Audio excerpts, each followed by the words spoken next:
ಮತ್ತೊಮ್ಮೆಲ್ಲರಿಗೂ ಅಮರ್ಸ್ ಕ್ಲಾಸಸ್ಗೆ ಸ್ವಾಗತ. ನಾನು ಅಮರೇಶ್ ಪೋತ್ನಾಳ್. ನೋಡಿ, ಇವತ್ತಿನ ಈ ಒಂದು ಕ್ಲಾಸ್ ನಂಬರ್ 57 ಆಗುತ್ತೆ. ಈ ಒಂದು 57ನೇ ಕ್ಲಾಸಲ್ಲಿ ನಾವು ಸೆಪ್ಟೆಂಬರ್ 2021 4ನೇ ವಾರದ ಪ್ರಮುಖ ಪ್ರಚಲಿತ ಘಟನೆಗಳನ್ನು ಡಿಸ್ಕಸ್ ಮಾಡ್ತಾ ಹೋಗೋಣ. ಸೊ ಈ ಒಂದು ವಿಡಿಯೋದಲ್ಲಿ ನಾವು 30 ಪ್ರಮುಖ ಕರೆಂಟ್ ಅಫೇರ್ಸ್ ಅನ್ನ ಡಿಸ್ಕಸ್ ಮಾಡ್ತಾ ಹೋಗೋಣ. ಕರೆಂಟ್ ಅಫೇರ್ಸ್ ಅಂದ್ರೆ 30 ಘಟನೆಗಳಾಗುತ್ತೆ. ಸೊ ನೋಡಿ, ಹಿಂದೆ ಬಂದಿರತಕ್ಕಂಥ PSI ಎಕ್ಸಾಮ್ ಆಗಿರ್ಬೋದು, ಅಥವಾ STA ಎಕ್ಸಾಮ್ ಆಗಿರ್ಬೋದು, ಅಥವಾ ಫೈರ್ ಸ್ಟೇಷನ್ ಆಫೀಸರ್ ಎಕ್ಸಾಮ್ ಆಗಿರ್ಬೋದು, ಅವುಗಳಲ್ಲಿ ಪ್ರಚಲಿತ ಘಟನೆಗಳ ಮೇಲೆ ಬಹಳಷ್ಟು ಇಂಪಾರ್ಟೆನ್ಸ್ ಅನ್ನ ಇತ್ತೀಚಿನ ಎಕ್ಸಾಮ್ಗಳಲ್ಲಿ ಕೊಡ್ತಾ ಇದ್ದಾರೆ. ಹಾಗಾಗಿ ನೀವು ಕೂಡ ಸೊ ಇವಾಗ PIB ಆಗಿರ್ಬೋದು, GK ಟುಡೇ ಆಗಿರ್ಬೋದು, ಅಥವಾ ಬೇರೆ ಬೇರೆ ವೆಬ್ಸೈಟ್ಗಳತ್ತ ಮುಖ ಮಾಡಿದ್ದೀರಿ. ಯಾಕಂದ್ರೆ ಪ್ರಚಲಿತ ಘಟನೆಗಳು ಕರೆಂಟ್ ಅಫೇರ್ಸ್ ಅಷ್ಟೊಂದು ಇಂಪಾರ್ಟೆನ್ಸ್ ಅನ್ನ ಪಡಿತಾ ಇದ್ದಾವೆ. ಸೊ ನಾವು ಕೂಡ ಪ್ರತಿ ವಾರ ಒಂದಷ್ಟು 20 ರಿಂದ 30, 35 ಹಲವಾರು ಪ್ರಶ್ನೆಗಳನ್ನ, ಸೊ ಹಲವಾರು ಘಟನೆಗಳನ್ನ ಡಿಸ್ಕಸ್ ಮಾಡ್ತಕ್ಕಂಥ ಒಂದು ಪ್ರಯತ್ನವನ್ನ ಮೊದಲಿಂದ ಮಾಡ್ತಾ ಬರ್ತಾ ಇದೀವಿ. ಈಗ ನಮ್ಮ ಪ್ರಯತ್ನದಲ್ಲಿ ಇನ್ನಷ್ಟು ಇಂಪ್ರೂವ್ಮೆಂಟ್ ಅನ್ನ ಕಾಣ್ತಕ್ಕಂಥ ಒಂದು ನೆಸೆಸಿಟಿ, ಅನಿವಾರ್ಯತೆ ಸೃಷ್ಟಿಯಾಗಿದೆ.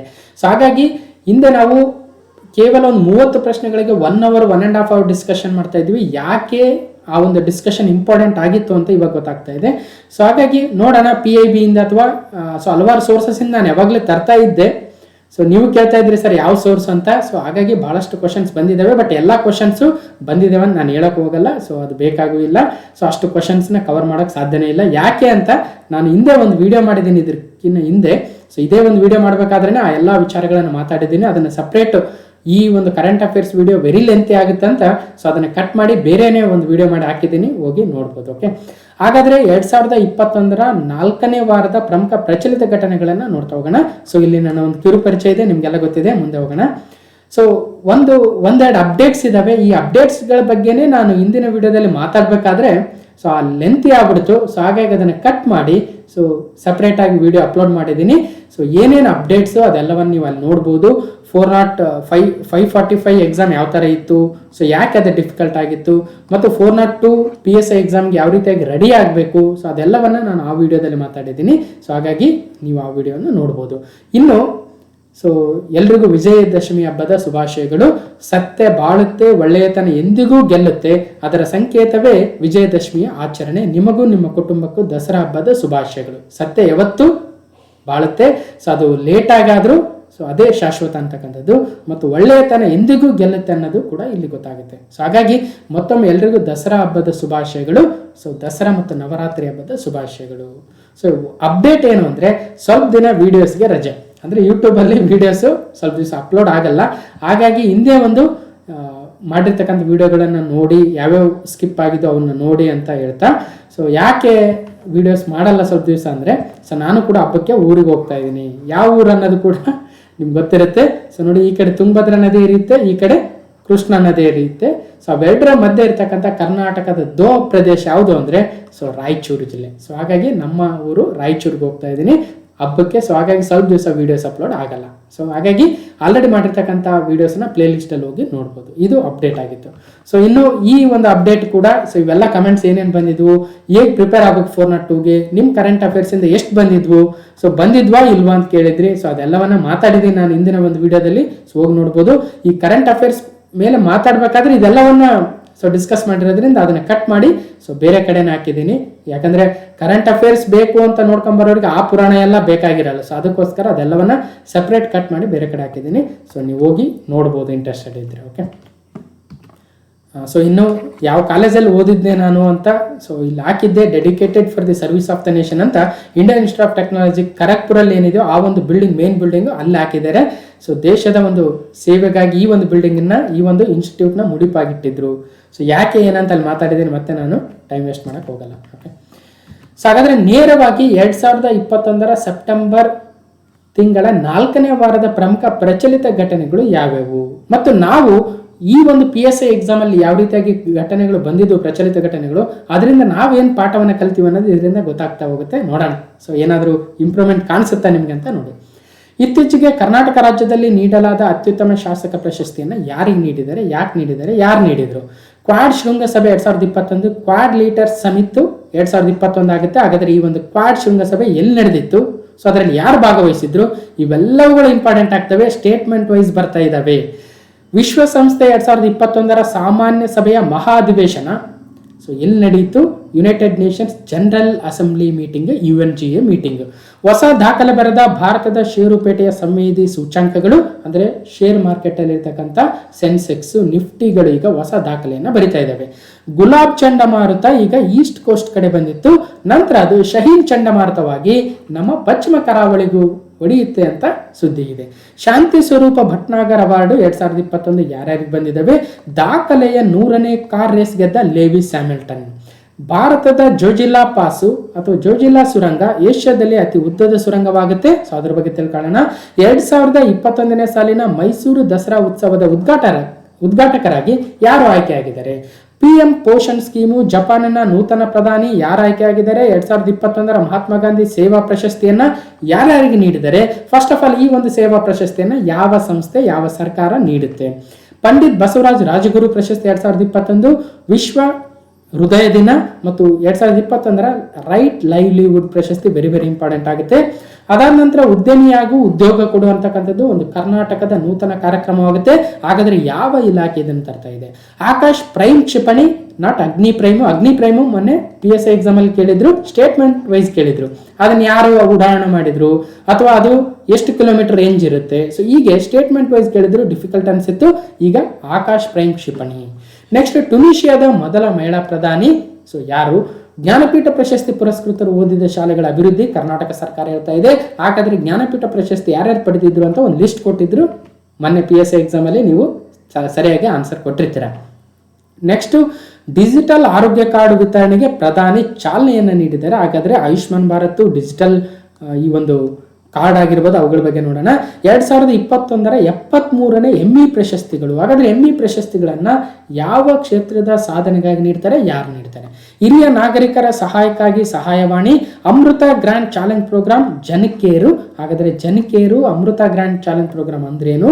ಸ್ವಚ್ಛ ಸರ್ವೇಕ್ಷಣೆಯ ಸತತ 7ನೇ ಆವೃತ್ತಿ ಆರಂಭ ಆಗ್ತಾ ಇದೆ. 2022ನೇ ಸಾಲಿನ 7ನೇ ಆವೃತ್ತಿ. ಹುನರ್ಬಾಜ್ ಪ್ರಶಸ್ತಿಗಳನ್ನ ಪ್ರದಾನ ಮಾಡಿದ ಕೇಂದ್ರದ ಗ್ರಾಮೀಣಾಭಿವೃದ್ಧಿ ಸಚಿವಾಲಯ ಯಾರಿಗೆ ಪ್ರಶಸ್ತಿ ಪ್ರದಾನವನ್ನು ಮಾಡಿದ್ರು? ಏನು ವಿಶೇಷ? ಹವಾಮಾನ ಸೂಚಕಗಳು ಮತ್ತು ಸುಸ್ಥಿರ ಅಭಿವೃದ್ಧಿ ಮೇಲಿನ ವಿಶ್ವ ಹವಾಮಾನ ಸಂಸ್ಥೆಯ ವರದಿ ಏನಾಗುತ್ತೆ? ಯುನಿಸೆಫ್ ಒಂದು ವರದಿ ಕೊಟ್ಟಿದೆ, ಫೆಡ್ ಟು ಫೇಲ್ ಅಥವಾ ಯುನಿಸೆಫ್ ಫೆಡ್ ಟು ಫೇಲ್ ರಿಪೋರ್ಟ್ನ ವಿಶೇಷತೆ ಏನು? ಸಮುದ್ರ ಮಟ್ಟಕ್ಕೆ ಏರಿಕೆ ಪ್ರಸ್ತುತ ಮತ್ತು ಭವಿಷ್ಯದ ಅಪಾಯ, IPCC ವರದಿ. ಅಂದ್ರೆ IPCC ಏನ್ ಮಾಡಿದೆ? ಒಂದು ವರದಿಯನ್ನು ಕೊಟ್ಟಿದೆ. ಸಮುದ್ರ ಮಟ್ಟ ಏರೋದ್ರಿಂದ ಏನ್ ಪ್ರಾಬ್ಲಮ್ ಆಗುತ್ತೆ, ಸಮುದ್ರ ಮಟ್ಟ ಯಾಕೆ ಏರುತ್ತೆ, ಅದರಿಂದ ಭಾರತಕ್ಕೆ ಏನಾದ್ರೂ ಪ್ರಾಬ್ಲಮ್ ಇದೆಯಾ, ಅವೆಲ್ಲವನ್ನು ನೋಡ್ತಾ ಹೋಗೋಣ. COP26 ಹವಾಮಾನ ಬದಲಾವಣೆ ತಡೆಯಲು ಬಳಸುವ ತಂತ್ರಜ್ಞಾನಗಳ ವರ್ಗಾವಣೆಗೆ ಭಾರತದ ಒತ್ತಾಯ. ಇತ್ತೀಚೆಗೆ ಸುದ್ದಿಯಲ್ಲಿರ್ತಕ್ಕಂಥ ಆಕು ಸಂಘಟನೆಯ ಭಾಗವಾಗಿರ್ತಕ್ಕಂಥ ದೇಶಗಳು ಯಾವ್ಯಾವು? ಭಾರತ ಇದರ ಭಾಗವಾಗಿದೆ. ಈ ಎಲ್ಲ ವಿಚಾರಗಳನ್ನ ಇವತ್ತಿನ ಈ ಒಂದು 2021 ಸೆಪ್ಟೆಂಬರ್ 4ನೇ ವಾರದ ಪ್ರಚಲಿತ ಘಟನೆಗಳನ್ನು ನೋಡ್ತಾ ಹೋಗೋಣ. ಸೊ PSI 2021 545 ಪೋಸ್ಟ್ ಏನು ನಮಗೆ ಪಾಠ ಕಲಿಸಿತ್ತು, ಅದರಿಂದ ಸೊ ನಾವು ಕೂಡ ಇಂಪ್ರೂವ್ಮೆಂಟ್ ಅನ್ನು ಕಾಣಬೇಕಾಗುತ್ತೆ. ಅದೇ ನಿಟ್ಟಿನಲ್ಲಿ ನಾನು ಒಂದಷ್ಟು ಸೊ ಡೀಪ್ ಆಗಿರ್ತಕ್ಕಂಥ ಕ್ವಶನ್ಗಳನ್ನ ಹಾಕಿದ್ದೀನಿ. ಸೊ ನೋಡಿ, ಈ ವರದಿಗಳನ್ನ ಬಹಳ ನಾವು ನೋಡ್ತಾ ಇರಲಿಲ್ಲ. ನೋಡಿ, ಬಹಳಷ್ಟು ವರದಿಗಳಿದ್ದಾವೆ, ರಿಪೋರ್ಟ್ ಇದ್ದಾವೆ. ಅದು ಯುನಿಸೆಫ್ ಆಗಿರ್ಬೋದು, WMO ಆಗಿರ್ಬೋದು, ಯುನೈಟೆಡ್ ನೇಷನ್ಸ್ ಆಗಿರ್ಬೋದು, UNEP ಆಗಿರ್ಬೋದು, UNDP ಆಗಿರ್ಬೋದು. ಇವುಗಳ ವರದಿಗಳನ್ನು ನಾವು ಅಷ್ಟಾಗಿ ನಮ್ಮ ಕರ್ನಾಟಕ ಲೆವೆಲ್ಲು, UPSC KPSC ಬಿಟ್ಟರೆ ಅಷ್ಟೊಂದು ಡೀಪಾಗಿ ಓದ್ತಾ ಇರಲಿಲ್ಲ. ಬಟ್ ಇವತ್ತು ಟ್ರೆಂಡ್ ಚೇಂಜ್ ಆಗಿದೆ, ನಾವು ಓದಲೇಬೇಕಾಗುತ್ತೆ. ನೋಡೋಣ, ಟ್ರೆಂಡ್ ಇದೇ ಥರ ಇದ್ರೆ ಓದೋದು, ಇಲ್ಲ ಟ್ರೆಂಡ್ ಚೇಂಜ್ ಆದರೆ ಅವುಗಳ ಬಗ್ಗೆ ಅಷ್ಟೊಂದು ಇಂಪಾರ್ಟೆನ್ಸ್ ಕೊಡೋ ಅವಶ್ಯಕತೆ ಇರಲ್ಲ. ನೋಡೋಣ, ಓಕೆ. ಹಾಗಾದರೆ ಸೊ ನೇರವಾಗಿ ಪ್ರಶ್ನೆಗೆ ಹೋಗೋಣ. ಸೊ ಇದು ಕ್ಲಾಸ್ ನಂಬರ್ 57 ಆಗುತ್ತೆ. ಸೊ 57 ಕರೆಂಟ್ ಅಫೇರ್ಸ್ ಮೇಲಿನ ಒಂದು ಡಿಸ್ಕಷನ್ ಆಗುತ್ತೆ. ಸೊ 56 ಆ್ಯಕ್ಚುಲಿ ಒಂದು ಡಿಸ್ಕಷನ್ ಮಾಡಿದ್ದೆ, ಸೊ ಅದನ್ನು ಹಾಕಿದ್ದೀನಿ, ಹೋಗಿ ನೋಡ್ಬೋದು. ಸೊ ಹಾಗಾದರೆ ಸೆಪ್ಟೆಂಬರ್ 2021 4ನೇ ವಾರದ ಮೊದಲನೇ ಪ್ರಶ್ನೆ. ಸೊ ಸ್ಲೈಡ್ ಕಲರು ಚೇಂಜ್ ಆಗಿದೆ. So question framing method change ಆಗಿದೆ, ಅಬ್ಸರ್ವ್ ಮಾಡ್ಬೋದು. ಹಾಗಾದರೆ ಕ್ವಶನ್ ನಂಬರ್ 1 ಏನಿದೆ ನೋಡಿ. ಕ್ವಶನ್ ನಂಬರ್ 1 ಈ find the right statements regarding the Karnataka's best MLA award. ಇತ್ತೀಚೆಗೆ ಕರ್ನಾಟಕ ರಾಜ್ಯದಲ್ಲಿ ನೀಡಲಾದ ಅತ್ಯುತ್ತಮ ಶಾಸಕ ಪ್ರಶಸ್ತಿ ಬಗ್ಗೆ ಕೆಳಗೆ ನೀಡಿರುವ ಹೇಳಿಕೆಗಳಲ್ಲಿ ಯಾವುವು ಸರಿ? ಇಲ್ಲಿ ಹೇಳಿಕೆಗಳನ್ನ ಕೊಟ್ಟಿದ್ದೀನಿ, ಹಂಗಂತ ಎಲ್ಲಾ ಪ್ರಶ್ನೆಗಳಿಗೂ ಹೇಳಿಕೆಗಳನ್ನ ಫ್ರೇಮ್ ಮಾಡಿಲ್ಲ, ಅದು ಅನವಶ್ಯಕವಾಗುತ್ತೆ. ಎಲ್ಲಿ ಫ್ರೇಮ್ ಮಾಡಿದ್ರೆ ನಿಮ್ಮ ತಲೆಗೆ ಏನು ಹೋಗ್ಬೇಕು ಅಲ್ಲಿ ಮಾತ್ರ ಫ್ರೇಮ್ ಮಾಡ್ತಾ ಹೋಗ್ತೀನಿ. ಓಕೆ, ಬೆಸ್ಟ್ MLA ಅವಾರ್ಡ್ ಅಂತ ಇತ್ತೀಚೆಗೆ ನಮ್ಮ ಕರ್ನಾಟಕದಲ್ಲಿ ಕೊಟ್ಟಿದ್ರು. ಆ ಒಂದು ಬೆಸ್ಟ್ MLA ಅಥವಾ ಅತ್ಯುತ್ತಮ ಶಾಸಕ ಪ್ರಶಸ್ತಿಯನ್ನ ಕೊಟ್ಟಿದ್ರಲ್ಲ, ಅದ್ರ ಬಗ್ಗೆ 3 ಹೇಳಿಕೆಗಳನ್ನು ಫ್ರೇಮ್ ಮಾಡಿದ್ದೀನಿ. ನೋಡೋಣ, ನೀವು ನ್ಯೂಸಲ್ಲಿ ಓದಿರ್ತೀರಾ, ಕೇಳಿರ್ತೀರಾ, ಹಾಗಾದ್ರೆ ಅದ್ರ ಬಗ್ಗೆ ಆನ್ಸರ್ ಮಾಡೋದಕ್ಕೆ ಸಾಧ್ಯ ಆಗುತ್ತೆ ನೋಡೋಣ.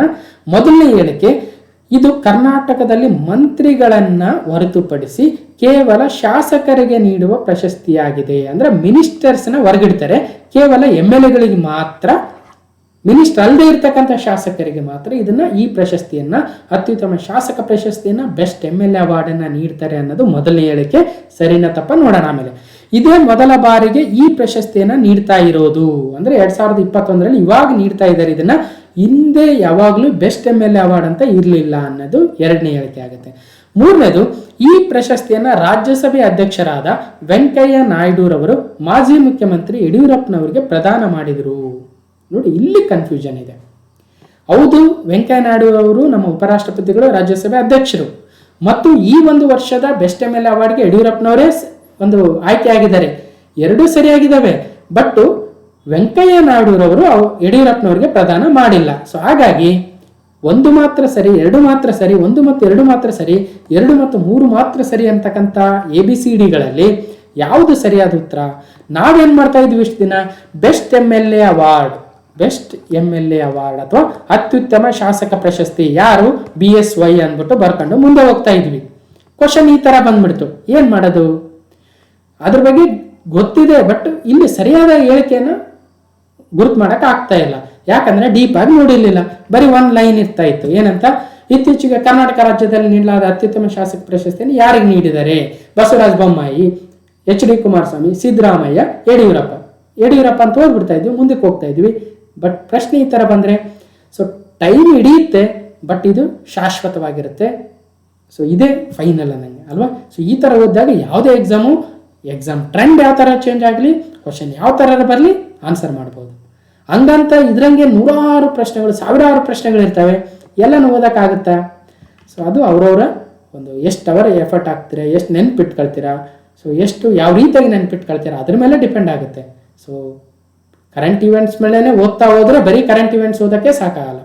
ಸೊ ಇದೆಲ್ಲ ಗಮನದಲ್ಲಿ ಇರಬೇಕು. ಓಕೆ, ಒಟ್ಟಿನಲ್ಲಿ ಆನ್ಸರು 1 ಮತ್ತು 2 ಮಾತ್ರ ಸರಿ. ಅಂದ್ರೆ ಹೌದು, ಕರ್ನಾಟಕದಲ್ಲಿ ಮಂತ್ರಿಗಳನ್ನು ಹೊರತುಪಡಿಸಿ ಕೇವಲ ಶಾಸಕರಿಗೆ ನೀಡ್ತಾ ಇದ್ದೀವಿ ಈ ಒಂದು ಅತ್ಯುತ್ತಮ ಶಾಸಕ ಪ್ರಶಸ್ತಿ, ಸರಿಯಾಯಿತು. ಎರಡನೇದು, ಇದೇ ಮೊದಲ ಬಾರಿಗೆ ಪ್ರಶಸ್ತಿಯನ್ನು ನೀಡ್ತಾ ಇದ್ದೀವಿ, ಹೌದು. ಮೂರನೇ ತಪ್ಪಾಗುತ್ತೆ, ಯಾಕಂದ್ರೆ ಯಡಿಯೂರಪ್ಪನವ್ರಿಗೆ ವೆಂಕಯ್ಯ ನಾಯ್ಡು ಅವರು ನೀಡಿಲ್ಲ, ಬದಲಾಗಿ ಲೋಕಸಭೆಯ ಸ್ಪೀಕರ್ ಆಗಿರ್ತಕ್ಕಂಥ ಓಂ ಬಿರ್ಲಾರವರು ನೀಡಿದ್ದಾರೆ. ಸೊ ಹಾಗಾಗಿ ಮೂರನೇ ಹೇಳಿಕೆ ತಪ್ಪಾಯಿತು. ಸೊ ಇಷ್ಟು. ಓಕೆ ನೋಡಿ, BSI ಅತ್ಯುತ್ತಮ ಶಾಸಕ, ರಾಜ್ಯದ ಅತ್ಯುತ್ತಮ ಶಾಸಕ ಗೌರವಕ್ಕೆ ಭಾಜನರಾದ ಮಾಜಿ CM ಶಾಸಕ ಯಡಿಯೂರಪ್ಪ ಅವರನ್ನ ಲೋಕಸಭಾ ಸ್ಪೀಕರ್ ಓಂ ಬಿರ್ಲಾ ಪ್ರಶಸ್ತಿಯನ್ನು ನೀಡಿ ಗೌರವಿಸಿದ್ರು. ಜೀವನದಲ್ಲಿ ಒಮ್ಮೆ ಶಾಸಕನಿಗೆ ನೀಡುವ ಗೌರವ ಇದಾಗಿದ್ದು ಮಂತ್ರಿಗಳು ಪ್ರಶಸ್ತಿ ವ್ಯಾಪ್ತಿಗೆ ಬರೋದಿಲ್ಲ. ನೋಡಿ, ಈ ಸ್ಟೇಟ್ಮೆಂಟ್ ಇಂಪಾರ್ಟೆಂಟ್. ಮಂತ್ರಿಗಳು ಪ್ರಶಸ್ತಿ ವ್ಯಾಪ್ತಿಗೆ ಬರ್ತಾರ ಅಂದ್ರೆ ಇಲ್ಲ ಅಷ್ಟೇ. ಓಕೆ, ಶಿಸ್ತಿನ ಸಂಸದೀಯ ನಡವಳಿಕೆಗೆ ಉತ್ತೇಜನ ನೀಡುವ ಸಂಬಂಧ ಲೋಕಸಭೆಯಲ್ಲಿ ನೀಡಲಾಗುತ್ತಿರುವ ಪ್ರಶಸ್ತಿಯಂತೆ ರಾಜ್ಯದಲ್ಲೂ ಅತ್ಯುತ್ತಮ ಶಾಸಕ ಪ್ರಶಸ್ತಿಯನ್ನು ಪ್ರಸಕ್ತ ಸಾಲಿನಿಂದ ಆರಂಭಿಸಲಾಗಿದೆ. ಹಾಗಾದ್ರೆ ಲೋಕಸಭೆಯಲ್ಲಿ ಇದನ್ನು ಆಲ್ರೆಡಿ ನೀಡ್ತಾ ಇದ್ದಾರೆ, ಅತ್ಯುತ್ತಮ ಸಂಸದ ಅಂತ ಅನ್ನೋದು ಇದರಿಂದ ಗೊತ್ತಾಗುತ್ತೆ. ಓಕೆ, ಇದೇ ಮೊದಲನೇ ಬಾರಿಗೆ ಪ್ರಸಕ್ತ ಸಾಲಿನಿಂದ ನಮ್ಮ ಕರ್ನಾಟಕದಲ್ಲೂ ಅತ್ಯುತ್ತಮ ಶಾಸಕ ಪ್ರಶಸ್ತಿಯನ್ನು ನೀಡ್ತಾ ಬರ್ತಾ ಇದ್ದಾರೆ. ಅದಕ್ಕೆ ನಮ್ಮ ಮಾಜಿ ಮುಖ್ಯಮಂತ್ರಿಗಳು BSY ಅವರು ಸೆಲೆಕ್ಟ್ ಆಗಿದ್ದಾರೆ. ಓಕೆ ನೋಡಿ, ಸದನ ಚೌಕಟ್ಟಿನಲ್ಲಿ ಭಿನ್ನತೆ ಏಕತೆ ಇರಲಿ, ಉಭಯ ಸದನ ಉದ್ದೇಶಿಸಿ ಲೋಕಸಭಾ ಸ್ಪೀಕರ್ ಓಂ ಬಿರ್ಲಾ ಭಾಷಣ, BSYಗೆ ಗೌರವ. ಉತ್ತಮ ಶಾಸಕ ಪ್ರಶಸ್ತಿಯನ್ನು ಯಡಿಯೂರಪ್ಪ ಅವರಿಗೆ ಲೋಕಸಭಾ ಸ್ಪೀಕರ್ ಓಂ ಬಿರ್ಲಾ ಅವರು ಪ್ರದಾನ ಮಾಡಿದ್ರು. ನೋಡಿ, ಇವೆಲ್ಲ ವಿಚಾರಗಳನ್ನು ತಿಳ್ಕೊಬೇಕಾದ್ರೆ ಒಂದ್ ಸ್ವಲ್ಪ ಟೈಮು ಜಾಸ್ತಿ ಎಳೆದಂಗೆ ಅನ್ಸುತ್ತೆ. ಏನ್ ಮಾಡೋಕ್ಕಾಗಲ್ಲ, ಅನಿವಾರ್ಯತೆ. ಬಟ್ ಒಂದ್ಸಲ ಕೇಳಿದ್ರೆ ಮರ್ತೋಗಲ್ಲ. ಎಕ್ಸಾಮಲ್ಲಿ ಆ ಒಂದು ಮಾತುಗಳು ಕೇಳಿ ಬರ್ತಾ ಇರ್ತವೆ ಅಲ್ವಾ? ಸೊ ನೆಕ್ಸ್ಟ್, ರಾಜ್ಯ ವಿಧಾನಮಂಡಲದ ಇತಿಹಾಸದಲ್ಲಿಯೇ ಇದೇ ಮೊದಲನೇ ಬಾರಿಗೆ ಉಭಯ ಸದನಗಳನ್ನು ಉದ್ದೇಶಿಸಿ ಲೋಕಸಭಾ ಸ್ಪೀಕರ್ ಒಬ್ರು ಮಾತಾಡಿದ್ರು. ಸೊ ಅದು ಕೂಡ ಇಂಪಾರ್ಟೆಂಟು. ಇಡೀ ನಮ್ಮ ರಾಜ್ಯ ವಿಧಾನಮಂಡಲದ ಇತಿಹಾಸದಲ್ಲಿ ಉಭಯ ಸದನಗಳನ್ನು ಉದ್ದೇಶಿಸಿ ಲೋಕಸಭಾ ಸ್ಪೀಕರ್ ಯಾರೂ ಮಾತಾಡಿರಲಿಲ್ಲ. ಓಕೆ, ಓಂ ಬಿರ್ಲಾ ಅವರು ಮೊಟ್ಟ ಮೊದಲನೇ ಬಾರಿಗೆ ಅನ್ನೋದು ನೆನ್ಪಿಡಿ. ಸೊ ಇಷ್ಟು ವಿಚಾರಗಳು. ಓಕೆ, ಸೊ ಇದನ್ನ ಬಿಟ್ಟು ಕ್ವಶನ್ ಕೇಳಿದ್ರೆ ಯಾರು ಏನ್ ಮಾಡೋಕ್ಕಾಗಲ್ಲ, ಯಾಕಂದ್ರೆ ಇದೆಲ್ಲವನ್ನ ನೀವು ಓದಿ ಅರ್ಥ ಮಾಡ್ಕೋಬೇಕು. ಸೊ ಇನ್ನೂ ಬಹಳಷ್ಟು ವಿಚಾರಗಳಿರ್ತಾವೆ ಇದರಲ್ಲಿ. ಸೊ ಇಲ್ಲಿ you need to understand. Okay, so ಮುಂದೆ ಹೋಗೋಣ. ಕ್ವಾಡ್ ಲೀಡರ್ಸ್ ಸಮಿತಿ 2021, ಕ್ವಾಡ್ ಶೃಂಗಸಭೆ 2021 ಏನಾಗಿದೆ? ಸೊ ಎಲ್ಲಿ ನಡೀತು ನೋಡಿ, ಇಂಡೋ ಪೆಸಿಫಿಕ್ ವಲಯದ ಮುಕ್ತತೆಗೆ ಶಪಥ, ಚೀನಾ ಪ್ರಾಬಲ್ಯಕ್ಕೆ ಕಡಿವಾಣ ಹಾಕಲು ಕ್ವಾಡ್ ರಾಷ್ಟ್ರಗಳ ಸಂಕಲ್ಪ. ಹಾಗಾದ್ರೆ ಕ್ವಾಡ್ ರಾಷ್ಟ್ರಗಳಂದ್ರೆ ಯಾವ್ಯಾವು ನೋಡಿ. ಮೊದಲು ಕ್ವಾಡ್ ರಾಷ್ಟ್ರಗಳಂದ್ರೆ ಭಾರತ, ಅಮೇರಿಕ, ಜಪಾನು ಮತ್ತು ಆಸ್ಟ್ರೇಲಿಯಾ. ಇವು 4ಗಳನ್ನು ನಾವು ಕ್ವಾಡ್ ರಾಷ್ಟ್ರಗಳು ಅಂತ ಕರಿತೀವಿ. ನೋಡಿ, ಅಮೆರಿಕದ ಶ್ವೇತಭವನದಲ್ಲಿ ಕ್ವಾಡ್ ಶೃಂಗಸಭೆಯಲ್ಲಿ ಜಪಾನಿನ ಪ್ರಧಾನಿ ಯೋಶಿಹಿಡೆ ಸುಗಾ, ಸೊ ಈಗ ಇವರು ಬದಲಾಗಿದ್ದಾರೆ, ಯಾರಂತ ಮುಂದೆ ಹೇಳ್ತೀನಿ, ಭಾರತದ ಪ್ರಧಾನಿ ನರೇಂದ್ರ ಮೋದಿ ಅವರು ಹಾಗೂ ಅಮೆರಿಕದ ಅಧ್ಯಕ್ಷ ಜೋ ಬಿಡನ್ ಅವರು ಮತ್ತು ಆಸ್ಟ್ರೇಲಿಯಾದ ಪ್ರಧಾನಿ ಸ್ಕಾಟ್ ಮಾರಿಸನ್ ಅವರು ಈ ಒಂದು ಕ್ವಾಡ್ ಶೃಂಗಸಭೆಯಲ್ಲಿ ಭಾಗವಹಿಸಿದ್ರು. ಎಲ್ಲಿ ನಡೆದಿತ್ತು? ವಾಷಿಂಗ್ಟನ್ DC ನಡೆದಿತ್ತು. ಯಾರು ನಡೆಸಿಕೊಟ್ಟಿದ್ರು? ಅಮೆರಿಕ ಈ ಒಂದು 2021 ಕ್ವಾಡ್ ಶೃಂಗಸಭೆಯ ಒಂದು ಆತಿಥ್ಯವನ್ನು ವಹಿಸಿತ್ತು. ಓಕೆ, ಚೀನಾ ಪ್ರಾಬಲ್ಯ ಸಾಧಿಸುತ್ತಿರುವ ಇಂಡೋ ಪೆಸಿಫಿಕ್ ವಲಯದ ಬಗ್ಗೆ ಶುಕ್ರವಾರ ರಾತ್ರಿ ನಡೆದ ಕ್ವಾಡ್ ರಾಷ್ಟ್ರಗಳ ಶೃಂಗಸಭೆಯಲ್ಲಿ ಗಂಭೀರ ಚರ್ಚೆಯನ್ನು ಮಾಡಲಾಯಿತು. ಸೊ ಯಾರ್ಯಾರು ಭಾಗವಹಿಸಿದ್ರು, ಎಲ್ಲಿ ನಡೆದಿತ್ತು ಮತ್ತು ಕ್ವಾಡ್ ಅಂದ್ರೆ ಯಾರು ಅಂತ ನೆನ್ಪಿಡ್ಬೇಕು. ಇನ್ನು ಕ್ವಾಡ್ ಬಗ್ಗೆ ಇನ್ನೊಂದು ವೆರಿ ಇಂಪಾರ್ಟೆಂಟು, ಕ್ವಾಡ್ ದೇಶಗಳು ನಡೆಸುವ ಒಂದು ನೌಕಾ ವ್ಯಾಯಾಮವನ್ನ, ನೌಕಾ ಸಮರಾಭ್ಯಾಸವನ್ನ ನಾವು ಮಲಬಾರ್ ನೌಕಾ ಸಮರಾಭ್ಯಾಸ ಅಂತ ಕರಿತೀವಿ. 2021 ಒಂದು ನೌಕಾ ಸಮರಾಭ್ಯಾಸ ಕ್ವಾಡ್ ರಾಷ್ಟ್ರಗಳದು ಅಮೆರಿಕಕ್ಕೆ ಆಡಳಿತಕ್ಕೆ ಒಳಪಟ್ಟಿರ್ತಕ್ಕಂಥ ಗುವಾಮ್ ದ್ವೀಪದಲ್ಲಿ ನಡೆದಿತ್ತು. ಇದು ಒಂದು ವಾರ್ಷಿಕವಾಗಿ ನಡೆಯುವ 4 ರಾಷ್ಟ್ರಗಳು ಭಾಗವಹಿಸುವ ಮಲಬಾರ್ ಸಮರಾಭ್ಯಾಸವಾಗುತ್ತೆ. 2021 25ನೇ ಆವೃತ್ತಿಯು 26 ಆಗಸ್ಟ್ರಿಂದ 29 ಆಗಸ್ಟ್ ವರೆಗೆ ನಡೆದಿತ್ತು. 25ನೇ ಆವೃತ್ತಿ. ನೋಡಿ, ಸಮರಾಭ್ಯಾಸಗಳ ಮೇಲೆ ಒಂದು ಸಪರೇಟ್ ವಿಡಿಯೋನ ಮಾಡಿದ್ದೆ, ಅಲ್ಲಿ ನಾನು ಇದೆಲ್ಲ ಎಕ್ಸ್ಪ್ಲೇನ್ ಮಾಡಿದ್ದೀನಿ. ಓಕೆ, ಇನ್ನು 1992ರಿಂದ ಭಾರತ ಮತ್ತು ಅಮೆರಿಕಗಳು ಈ ಒಂದು ಸಮರಾಭ್ಯಾಸವನ್ನು ಆರಂಭಿಸಿದ್ವು. ಇದು 25ನೇ ಆವೃತ್ತಿ. 2015ರಲ್ಲಿ ಜಪಾನ್ ಜಾಯ್ನ್ ಆದರೆ 2020ರಲ್ಲಿ ಆಸ್ಟ್ರೇಲಿಯಾ ಜಾಯ್ನ್ ಆಗ್ತಾ ಇದೆ. ಹಾಗಾಗಿ ಕ್ವಾಡ್ ರಾಷ್ಟ್ರಗಳಂದ್ರೆ ಈಗ 4 ರಾಷ್ಟ್ರಗಳು. ಕ್ವಾಡ್ರಿಲ್ಯಾಟರಲ್ ಅಥವಾ ಕ್ವಾಡ್ ಅಂದ್ರೆ 4 ಅನ್ನೋದು ನೆನಪಿಡಬೇಕು. ಓಕೆ, ನೆಕ್ಸ್ಟ್ 3ನೇ ಪ್ರಶ್ನೆ.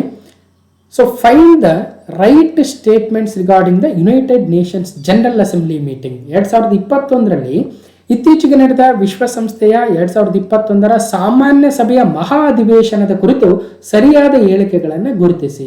ಸೊ ಎಲ್ಲ ಕಡೆ ನಾನು ಸ್ಟೇಟ್ಮೆಂಟ್ಸ್ ಕೊಟ್ಟಿಲ್ಲ, ಎಲ್ಲೆಲ್ಲಿ ಬೇಕಲ್ಲಿ ಕೊಟ್ಟಿದ್ದೀನಿ ಅಂತ ಮತ್ತೆ ನಿಮಗೆ ರಿಮೈಂಡ್ ಮಾಡ್ತಾ ಇದ್ದೀನಿ. ಹಾಗಾದ್ರೆ ಯಾವ ಹೇಳಿಕೆಗಳು ಸರಿಯಾಗ್ತವೆ? ಈ ಒಂದು ವಿಶ್ವಸಂಸ್ಥೆಯ 2021 ಸಾಮಾನ್ಯ ಸಭೆ ಅಥವಾ ಜನರಲ್ ಅಸೆಂಬ್ಲಿ ಮೀಟಿಂಗ್ ನಡೀತು.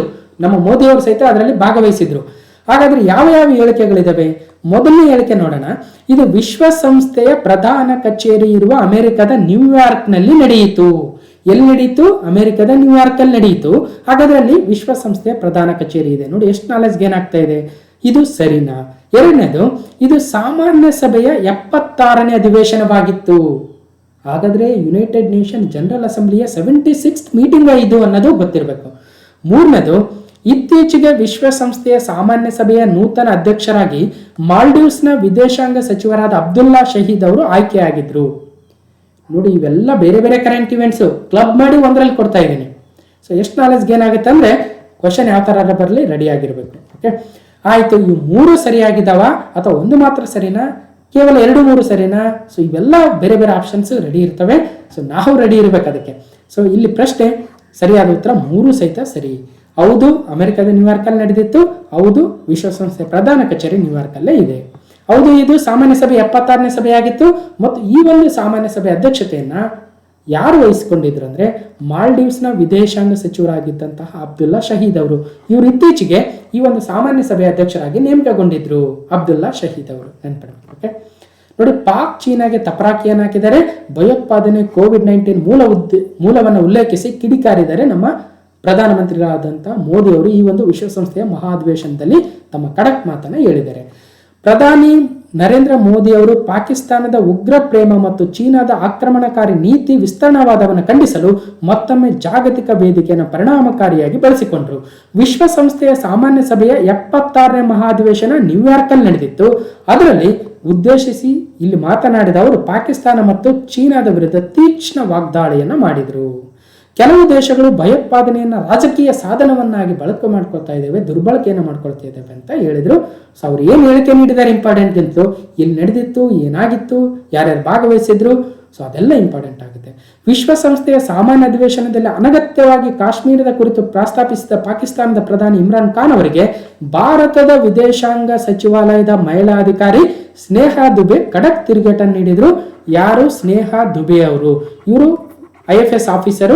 ಸೊ ಇವರು ಇಮ್ರಾನ್ ಖಾನ್ ಮಾತಿಗೆ ಸೊ ಪ್ರತ್ಯುತ್ತರವನ್ನು ನೀಡಿದ್ರು ಸ್ನೇಹಾ ದುಬೆ ಅವರು, IFS ಅಧಿಕಾರಿ ಭಾರತದಿಂದ. ಓಕೆ, ಇನ್ನು UNGA ಪ್ರೆಸಿಡೆಂಟ್ ಅಬ್ದುಲ್ ಶಹೀದ್ ರವರು ವಿಶ್ವಸಂಸ್ಥೆಯ ಸಾಮಾನ್ಯ ಸಭೆಯ ಅಧ್ಯಕ್ಷರಾಗಿ ಇತ್ತೀಚೆಗೆ ನೇಮಕಗೊಂಡಿದ್ರು. ಇವರು ಮಾಲ್ಡೀವ್ಸ್ನ ವಿದೇಶಾಂಗ ವ್ಯವಹಾರಗಳ ಸಚಿವರು. ಓಕೆ, ನಮ್ಮ ಸುಬ್ರಹ್ಮಣ್ಯಂ ಜೈಶಂಕರ್ ಯಾವ ತರ ಇದ್ದಾರೆ ನೋಡಿ, ನಮ್ಮ ದೇಶದಿಂದ ವಿದೇಶಾಂಗ ಸಚಿವರು, ಅವ್ರ ತರ ಮಾಲ್ಡೀವ್ಸ್ನ ಅಬ್ದುಲ್ ಶಹೀದ್ ಅವರು ವಿದೇಶಾಂಗ ಸಚಿವರು. ಅವರು UNGA ಪ್ರೆಸಿಡೆಂಟ್ ಇದ್ದಾರೆ. ಯುನೈಟೆಡ್ ನೇಷನ್ ಜನರಲ್ ಅಸೆಂಬ್ಲಿ ವಿಶ್ವಸಂಸ್ಥೆಯ ಸಾಮಾನ್ಯ ಸಭೆ ಒಂದು ಅಂಗಸಂಸ್ಥೆ ಆಗುತ್ತೆ.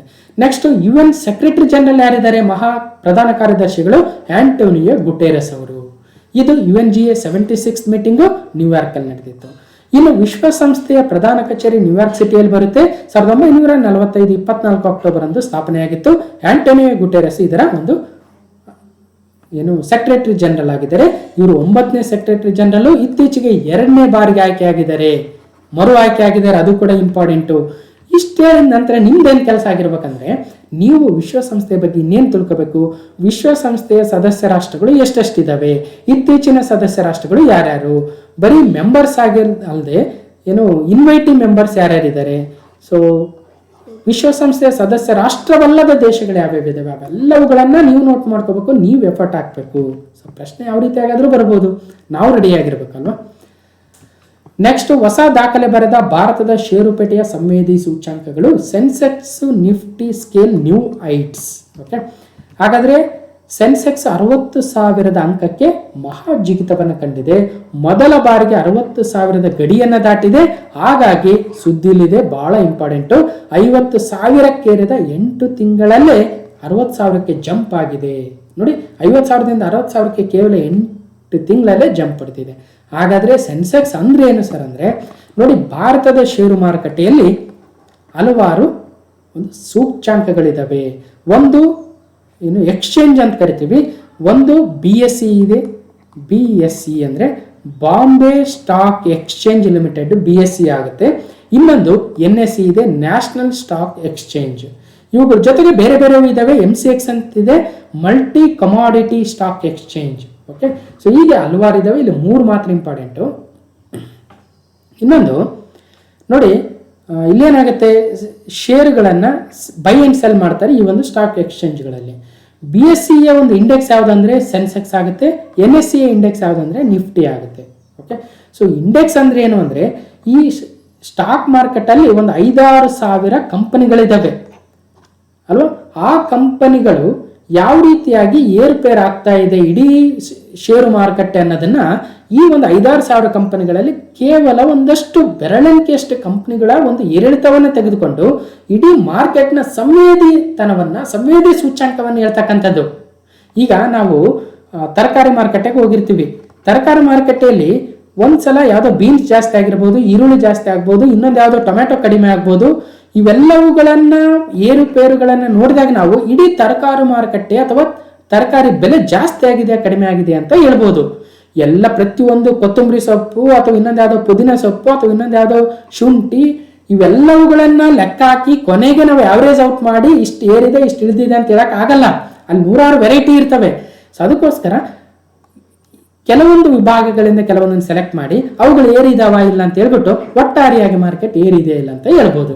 ಅದೇ ತರ ಇರ್ತಕ್ಕಂಥ 100,000 ಕಂಪನಿಗಳಲ್ಲಿ ಎಲ್ಲಾ ಕಂಪನಿಗಳ ಏರಿಳಿತವನ್ನ ಹೇಳ್ಬಿಟ್ಟು ನಾವು ಲೆಕ್ಕ ಹಾಕಿ ಮಾರ್ಕೆಟ್ ಏರಿದೆ ಇಳಿದಿದೆ ಅಂತ ಹೇಳಕ್ ಆಗಲ್ಲ.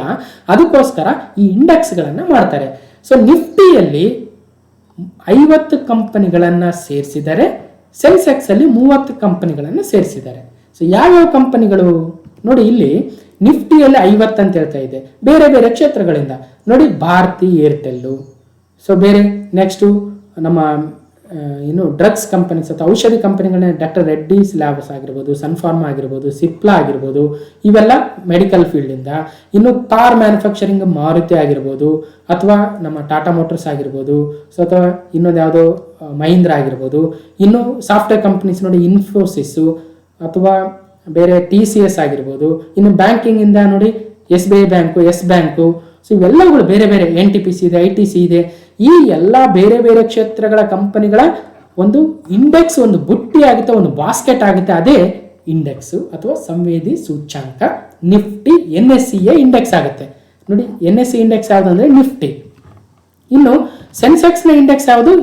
ಅದು BSEಯ ಇಂಡೆಕ್ಸು ಸೆನ್ಸೆಕ್ಸ್ ಆಗುತ್ತೆ. ಹಾಗಾದರೆ ಸೆನ್ಸೆಕ್ಸಲ್ಲಿ ಎಷ್ಟು ಕಂಪ್ನೀಸ್ ಇರ್ತವೆ? 30 ಕಂಪ್ನಿ ಇರ್ತವೆ. ಸೊ ನೋಡಿ, ರಿಲಯನ್ಸ್ ಇದೆ, ಬ್ಯಾಂಕ್ ಇದೆ, ಇನ್ನೊಂದು ಯಾವುದೋ ಸಾಫ್ಟ್ವೇರ್ ಕಂಪ್ನಿ ಇದೆ, ಇನ್ನೊಂದು ಯಾವುದೋ LNT ಇದೆ, ಅಥವಾ ಬಜಾಜ್ ಫೈನಾನ್ಸ್ ಇದೆ. ಸೊ ಹೀಗೆ ಹಲವಾರು ಕಂಪನಿಗಳ ಒಂದು ಬುಟ್ಟಿ ಆಗುತ್ತೆ. ಆ ಬುಟ್ಟಿಯ ಏರಿಳಿತವನ್ನೇ ನಾವು ಸಂವೇದಿ ಸೂಚ್ಯಂಕ ಅಂತ ಕರಿತೀವಿ. ಆ ಬುಟ್ಟಿನೇ ಈಗ 60,000 ಗಡಿಯತ್ತ ದಾಟ್ತಾ ಇದೆ. ಸೆನ್ಸೆಕ್ಸ್ ಅಂತಕ್ಕಂಥ ಕಂಪನಿಗಳ ಒಂದು ಬುಟ್ಟಿ, ಒಂದು ಇಂಡೆಕ್ಸ್. ಸೊ ಅದಕ್ಕೋಸ್ಕರ ಸುದ್ದಿಲಿದೆ. ಇನ್ನು BSE ಹೆಡ್ ಕಚೇರಿಯಲ್ಲಿದೆ, ಪ್ರಧಾನ ಕಚೇರಿ ಮುಂಬೈಯಲ್ಲಿದೆ. ಈವನ್ NSEಯ ಪ್ರಧಾನ ಕಚೇರಿ ಕೂಡ ಮುಂಬೈಯಲ್ಲೇ ಇದೆ. ಅದಕ್ಕೋಸ್ಕರ ನಾವು ದಲಾಲ್ ಸ್ಟ್ರೀಟ್ ಅಂತ ಕರಿತೀವಿ. ದಲಾಲ್ ಸ್ಟ್ರೀಟ್ ಅಂದ್ರೆ ಇಲ್ಲಿ ಈ ಒಂದು ಷೇರು ಮಾರುಕಟ್ಟೆಗಳು ಇರ್ತಕ್ಕಂಥದ್ದು. ಅದೇ ವಾಲ್ ಸ್ಟ್ರೀಟ್ ಅಂದ್ರೆ ಯಾವ ಒಂದು ದೇಶದ ಅಂದ್ರೆ ಅಮೆರಿಕಾದ ಒಂದು ಷೇರು ಮಾರುಕಟ್ಟೆ ಇರ್ತಕ್ಕಂಥ ಒಂದು ರಸ್ತೆಯನ್ನು ವಾಲ್ ಸ್ಟ್ರೀಟ್ ಅಂತ ಕರಿತಾರೆ. ನಮ್ಮಲ್ಲಿ ನಾವು ದಲಾಲ್ ಸ್ಟ್ರೀಟ್ ಅಂತ ಕರಿತೀವಿ. ನೋಡಿ, ಎಲ್ಲಿ ಬೇಕಾದ್ರೂ ನಾಲೆಜ್ ಬರ್ಬೋದು, ಎಲ್ಲಿ ಬೇಕಾದ್ರೂ ಕ್ವಶನ್ ಬರ್ಬೋದು. ನೆಕ್ಸ್ಟ್, ಇದು ಯಾವಾಗ ಆರಂಭವಾಗಿದ್ದು? ಸೊ ಅವೆಲ್ಲವೂ ಇಲ್ಲಿದ್ದಾವೆ. ಸೊ ನೀವೇ ನೋಟ್ ಮಾಡ್ಕೊಳ್ಳಿ. So okay, next question number 5. ಗುಲಾಬ್ ಚಂಡಮಾರುತವು ಅರೇಬಿಯನ್ ಸಮುದ್ರದಲ್ಲಿ ಶಾಹೀನ್ ಚಂಡಮಾರುತವಾಗಿ ಬದಲಾಗ್ತಾ ಇದೆ. ಸೈಕ್ಲೋನ್ ಗುಲಾಬ್ ಡೆವಲಪಿಂಗ್ ಇಂಟು ಸೈಕ್ಲೋನ್ ಶಹೀನ್ ಇನ್ ಅರೇಬಿಯನ್ ಸಿ. ಹಾಗಾದ್ರೆ ಅಪ್ಪಳಿಸಿದ ಗುಲಾಬ್ ಚಂಡಮಾರುತ, ಆಂಧ್ರದ ಮೀನುಗಾರರಿಬ್ಬರ ಸಾವು. ಅಂದ್ರೆ ಏನಾಯ್ತು? ಈಗ ಭಾರತದ ಕರಾವಳಿಗಳಲ್ಲಿ ಇದನ್ನ ನಾವು ಪಶ್ಚಿಮ ಕರಾವಳಿ ಅಂತ ಕರಿತೀವಿ, ಇದನ್ನ ಪೂರ್ವ ಕರಾವಳಿ ಅಂತ ಕರಿತೀವಿ. ಈ ಕಡೆ ಬಂಗಾಳ ಕೊಲ್ಲಿ ಬರುತ್ತೆ, ಈ ಕಡೆ ಅರಬ್ಬಿ ಸಮುದ್ರ ಬರುತ್ತೆ, ಗೊತ್ತಿದೆ ನಮಗೆ. ಈ ವೆಸ್ಟ್ ಕೋಸ್ಟ್ ಮತ್ತು ಈಸ್ಟ್ ಕೋಸ್ಟ್ಗಳೇನಿದಾವೆ, ಈಗ ಚಂಡಮಾರುತ ಯಾವ ಕಡೆ ಬಂದಿದೆ ಅಂದ್ರೆ ಆಂಧ್ರ ಪ್ರದೇಶಕ್ಕೆ ಬಂದಿದೆ, ಒಡಿಸ್ಸಾಗೆ ಬಂದಿದೆ. ಹಾಗಾದ್ರೆ ಯಾವ ಕರಾವಳಿ? ಪೂರ್ವ ಕರಾವಳಿ. ಯಾವ ಚಂಡಮಾರುತ? ಗುಲಾಬ್ ಚಂಡಮಾರುತ. ಇಷ್ಟೇ ನೆನ್ಪಿಡಿ ಸಾಕು. ಇನ್ನೊಂದು ಏನ್ ನೆನ್ಪಿಡ್ಬೇಕು ಅಂದ್ರೆ, ಈ ಯಾರು ಹೆಸರಿಡ್ತಾರೆ ಈ ಗುಲಾಬ್ ಚಂಡಮಾರುತ, ಶಹೀನ್ ಚಂಡಮಾರುತ ಅಂದ್ರೆ, ನೋಡಿ, ಪಾಕಿಸ್ತಾನ ಇದಕ್ಕೆ ಹೆಸರು ಕೊಟ್ಟಿದೆ ಗುಲಾಬ್ ಚಂಡಮಾರುತ ಅಂತ. ನೆಕ್ಸ್ಟ್ ಬರ್ತಕ್ಕಂಥ ಚಂಡಮಾರುತಕ್ಕೆ ಶಹೀನ್ ಅಂತ ಯಾರು ಕೊಟ್ಟಿದ್ದಾರೆ? ಕತಾರು. ಹಿಂದೆ ಗತಿ ಅಂತ ಒಂದು ಚಂಡಮಾರುತ ಬಂದಿತ್ತು, ಅದಕ್ಕೆ ಭಾರತ ಹೆಸರು ಕೊಟ್ಟಿತ್ತು. ಏನಿದು? ಯಾಕೆ ಹೆಸರು ಕೊಡ್ತಾರೆ, ಹೆಂಗೆ ಹೆಸರು ಕೊಡ್ತಾರೆ ಅಂದ್ರೆ, ಇಲ್ಲಿ ನೋಡಿ, ಚಂಡಮಾರುತಗಳ ಮೇಲೆ ನಿಗಾ ಇರಿಸುವ 6 ಪ್ರಾದೇಶಿಕ ವಿಶೇಷ ಹವಾಮಾನ ಕೇಂದ್ರಗಳು RSMC ಅಂತ ಕರಿತೀವಿ, ಮತ್ತು 5 ಪ್ರಾದೇಶಿಕ ಚಂಡಮಾರುತ ಎಚ್ಚರಿಕಾ ಕೇಂದ್ರಗಳು ಇದಾವೆ. ಸೊ ಇವು ಯಾವುಗಳ ಭಾಗವಾಗಿದ್ದಾವೆ ಅಂದ್ರೆ, ವಿಶ್ವ ಹವಾಮಾನ ಸಂಸ್ಥೆಯ ಸದಸ್ಯ ರಾಷ್ಟ್ರಗಳು 187 ಇದಾವೆ. ಅವುಗಳು 6 ಸದಸ್ಯ ಪ್ರದೇಶಗಳನ್ನು ಮಾಡ್ಕೊಂಡಿದ್ದಾವೆ.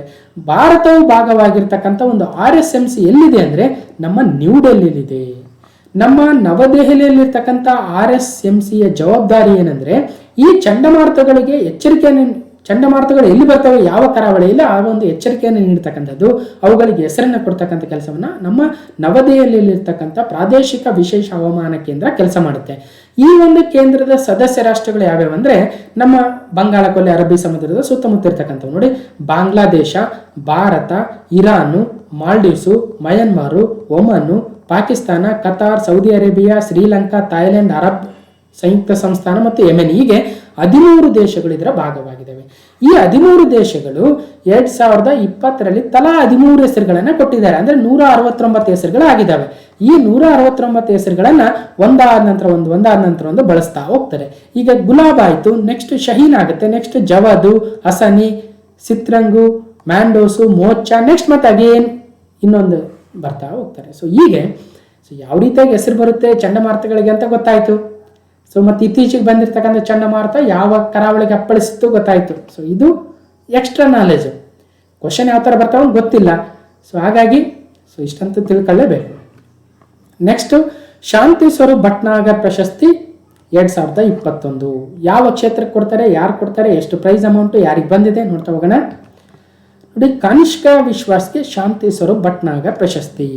Jawaharlal Nehru centre for advance scientific research ನಮ್ಮ ಬೆಂಗಳೂರಲ್ಲಿದೆ.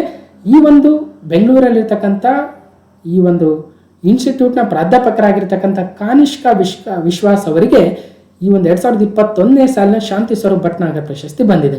ಕೇವಲ ಇವ್ರಿಗೆ ಅಷ್ಟೇ ಬಂದಿದೆಯಾ ಅಂದ್ರೆ ಇಲ್ಲ, ಬಹಳಷ್ಟು ಜನಕ್ಕೆ ಬಂದಿದೆ.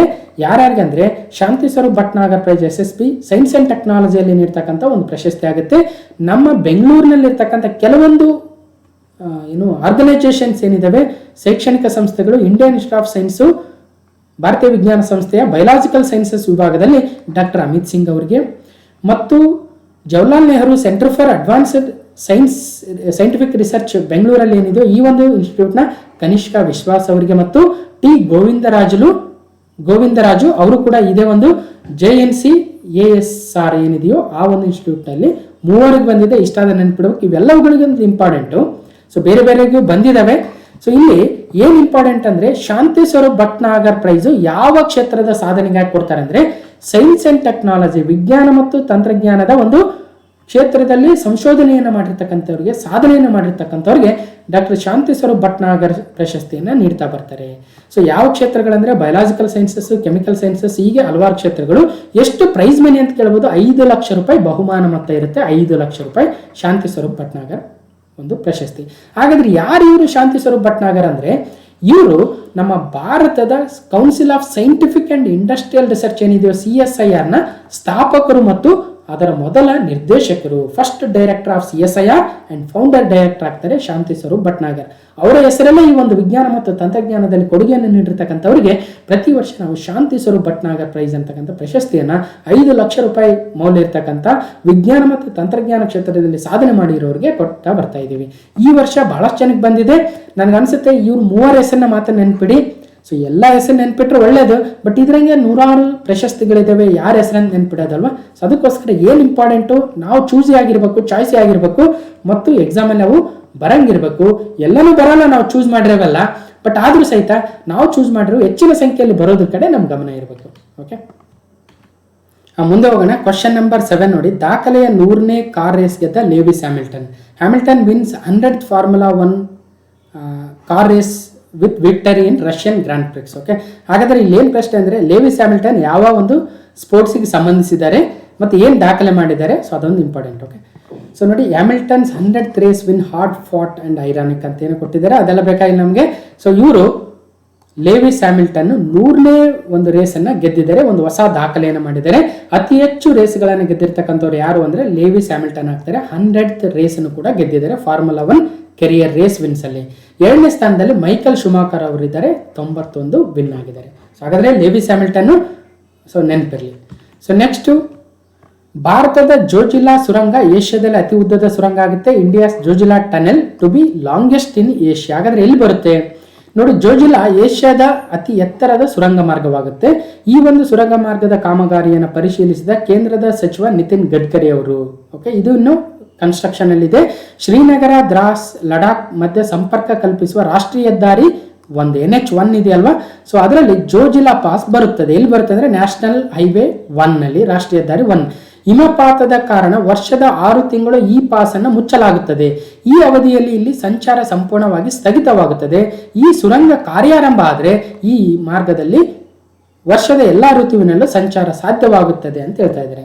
ಹಾಗಾದ್ರೆ ಎಲ್ಲಿ ಬರುತ್ತೆ ನೋಡಿ, ಇಲ್ಲಿ ಲೇಹ್ ಇದೆ, ಸೊ ಇದು ಶ್ರೀನಗರ, ಇವೆರಡರ ಮಧ್ಯೆ ಕನೆಕ್ಟ್ ಮಾಡ್ತಕ್ಕಂಥ ಒಂದು ನ್ಯಾಷನಲ್ ಹೈವೇ ಇದೆ NH1, ಅದು ಜೋಜಿಲಾ ಟನೆಲ್ ಈ ಒಂದು ಭಾಗದಲ್ಲಿ ಬರುತ್ತೆ. ನೋಡಿ, ಲೇ ಇಂದ ಸೊ ಈ ಭಾಗದಲ್ಲಿ ಲೆಫ್ಟ್ ಕಡೆ ನೋಡಿ, ಸೊ ಇಲ್ಲಿ ಲೇ ಇಂದ ಈ ತರ ಮುಂದೆ ಹೋಗ್ಬೇಕಾದ್ರೆ ಕಾರ್ಗಿಲ್ ಇಂದ ಶ್ರೀನಗರ ಈ ಒಂದು ಭಾಗದಲ್ಲಿ ಈ ಟನೆಲ್ ಬರುತ್ತೆ. ಇದನ್ನ ಏಷ್ಯಾಸ್ ಲಾಂಗೆಸ್ಟ್ ಟನೆಲ್ ಅಂತ ಕರೀತಾರೆ. ನಮ್ಮ ಏಷ್ಯಾದ ಅತಿ ಉದ್ದವಾಗಿರ್ತಕ್ಕಂಥ ಒಂದು ಟನೆಲ್ ಆಗುತ್ತೆ. ಓಕೆ, ಅಥವಾ ಒಂದು ಸುರಂಗ ಆಗುತ್ತೆ, ಮತ್ತು ಇದು ಏಷ್ಯಾದ ಅತಿ ಎತ್ತರದ ಕೂಡ ಅಂತ ಹೇಳ್ತಾ ಇದ್ದಾರೆ. ಸೊ ಏಷ್ಯಾದ ಅತಿ ಉದ್ದವಾಗಿದ್ದು ಮತ್ತು ಅತಿ ಎತ್ತರವಾಗಿದ್ದು. ಎಷ್ಟು ಉದ್ದ ಇದೆ? 14.2 ಕಿಲೋಮೀಟರ್ ಇದೆ. ಸೊ ಇದು ಇಲ್ಲಿ ಕೊಟ್ಟಿರ್ತಕ್ಕಂಥ ಇನ್ಫಾರ್ಮೇಶನ್ ನೀವು ಕನ್ಫರ್ಮ್ ಮಾಡಕ್ ಹೋಗಬೇಕು, ವೆದರ್ ಇಟ್ ಈಸ್ ಏನು ಏಷ್ಯಾದ ಅತಿ ಎತ್ತರದ, ಏಷ್ಯಾದ ಅತಿ ಲಾಂಗ್ ಇರದ ಅಂತ ನೀವು ಕೂಡ ಕನ್ಫರ್ಮ್ ಮಾಡ್ಕೋಬೇಕಾಗುತ್ತೆ. ಓಕೆ, ಎಷ್ಟು ಕಿಲೋಮೀಟರ್ ಉದ್ದ ಇದೆ? ಸುಮಾರು 14 ಕಿಲೋಮೀಟರ್ ಉದ್ದ ಇದೆ. ಸೊ ಇದಾದ ನಂತರ ಏನಾಗುತ್ತೆ, ನಮಗೆ ಈ ಒಂದು ಭಾಗದಲ್ಲಿ ನಮ್ಮ ಸೇನೆಯನ್ನು ನಿಯೋಜನೆ ಮಾಡೋದಕ್ಕೆ ಸೊ ಭಾಳ ಯೂಸ್ಫುಲ್ ಆಗುತ್ತೆ ಈ ಒಂದು ಜೋಜಿಲಾ ಪಾಸ್ ಟನೆಲ್ ಆರಂಭ ಆದರೆ. ಓಕೆ, ಹೆದ್ದಾರಿ ಕ್ರಾಂತಿಯ ಮೂಲಕ ಕಲ್ಯಾಣ Kashmir Megha engineering and construction limited, Megha engineering and infrastructures limited, so ಇದನ್ನ ಈ ಒಂದು ಸುರಂಗವನ್ನು ನಿರ್ಮಿಸ್ತಾ ಇರೋದು ಯಾವ ಕಂಪನಿ ಅಂದರೆ Megha engineering and infrastructures limited. ನೆನಪಿರಬೇಕು, ಭಾರತದ one of the famous construction company ಆಗುತ್ತೆ. ಸೊ ಭಾಳ ಸುದ್ದಿಲಿದೆ, ನೆನಪು ಮಾಡಿ. ಇದನ್ನು ಯಾರು ನೋಡಕ್ಕೆ ಹೋಗಿದ್ರು ಅಂದರೆ ಕೇಂದ್ರ ಸಚಿವ ನಿತಿನ್ ಗಡ್ಕರಿ ಅವರು ಅನ್ನೋದು ನೆನಪಿಡಿ. ಅವರು ಸೊ ಹೆದ್ದಾರಿ ಸಚಿವರು ಇದ್ದಾರೆ, ಕೇಂದ್ರದ ಹೆದ್ದಾರಿ ಸಚಿವರು, ಹಾಗಾಗಿ ಇಂಪಾರ್ಟೆಂಟ್. ಓಕೆ, ಸೊ ನೆಕ್ಸ್ಟ್ 2021ನೇ ಸಾಲಿನ ಮೈಸೂರು ದಸರಾ ಉತ್ಸವದ ಉದ್ಘಾಟಕರಾಗಿ ಯಾರು ಆಯ್ಕೆ ಆಗಿದ್ದಾರೆ ಅಂದರೆ ಗೋರು ಚನ್ನಬಸಪ್ಪ, SM ಕೃಷ್ಣ, ಬಸವರಾಜ ಬೊಮ್ಮಾಯಿ, ಓಂ ಬಿರ್ಲಾ. ಅಂದರೆ ಸೊ ಓಂ ಬಿರ್ಲಾರವರು ಇತ್ತೀಚೆಗೆ ಕರ್ನಾಟಕಕ್ಕೆ ಬಂದಿದ್ರು, ಹಾಗಾಗಿ ಕನ್ಫ್ಯೂಸ್ ಆಗಬಾರ್ದು. ಸರಿಯಾದ ಉತ್ತರ SM ಕೃಷ್ಣರವರು 2021ನೇ ಸಾಲಿನ ಮೈಸೂರು ದಸರಾ ಉತ್ಸವದ ಉದ್ಘಾಟಕರಾಗಿ ಆಯ್ಕೆಯಾಗಿದ್ದಾರೆ. ಇವರು ಮಾಜಿ ಮುಖ್ಯಮಂತ್ರಿಗಳು, ನೆನ್ಪಿಡ್ಬೇಕು. Krishna to inaugurate Mysuru Dasara. Next ಮಧ್ಯಾಹ್ನದ ಬಿಸಿ ಊಟದ ಯೋಜನೆ ಹೆಸರು ಬದಲಾವಣೆ ಆಗ್ತಾ ಇದೆ. ಇನ್ನು ಮುಂದೆ ಅದನ್ನ PM ಪೋಷಣ್ ಸ್ಕೀಮ್ ಅಂತ ಕರೀತಾರೆ. Mid day meal scheme is now PM Poshan, pre primary children will be covered.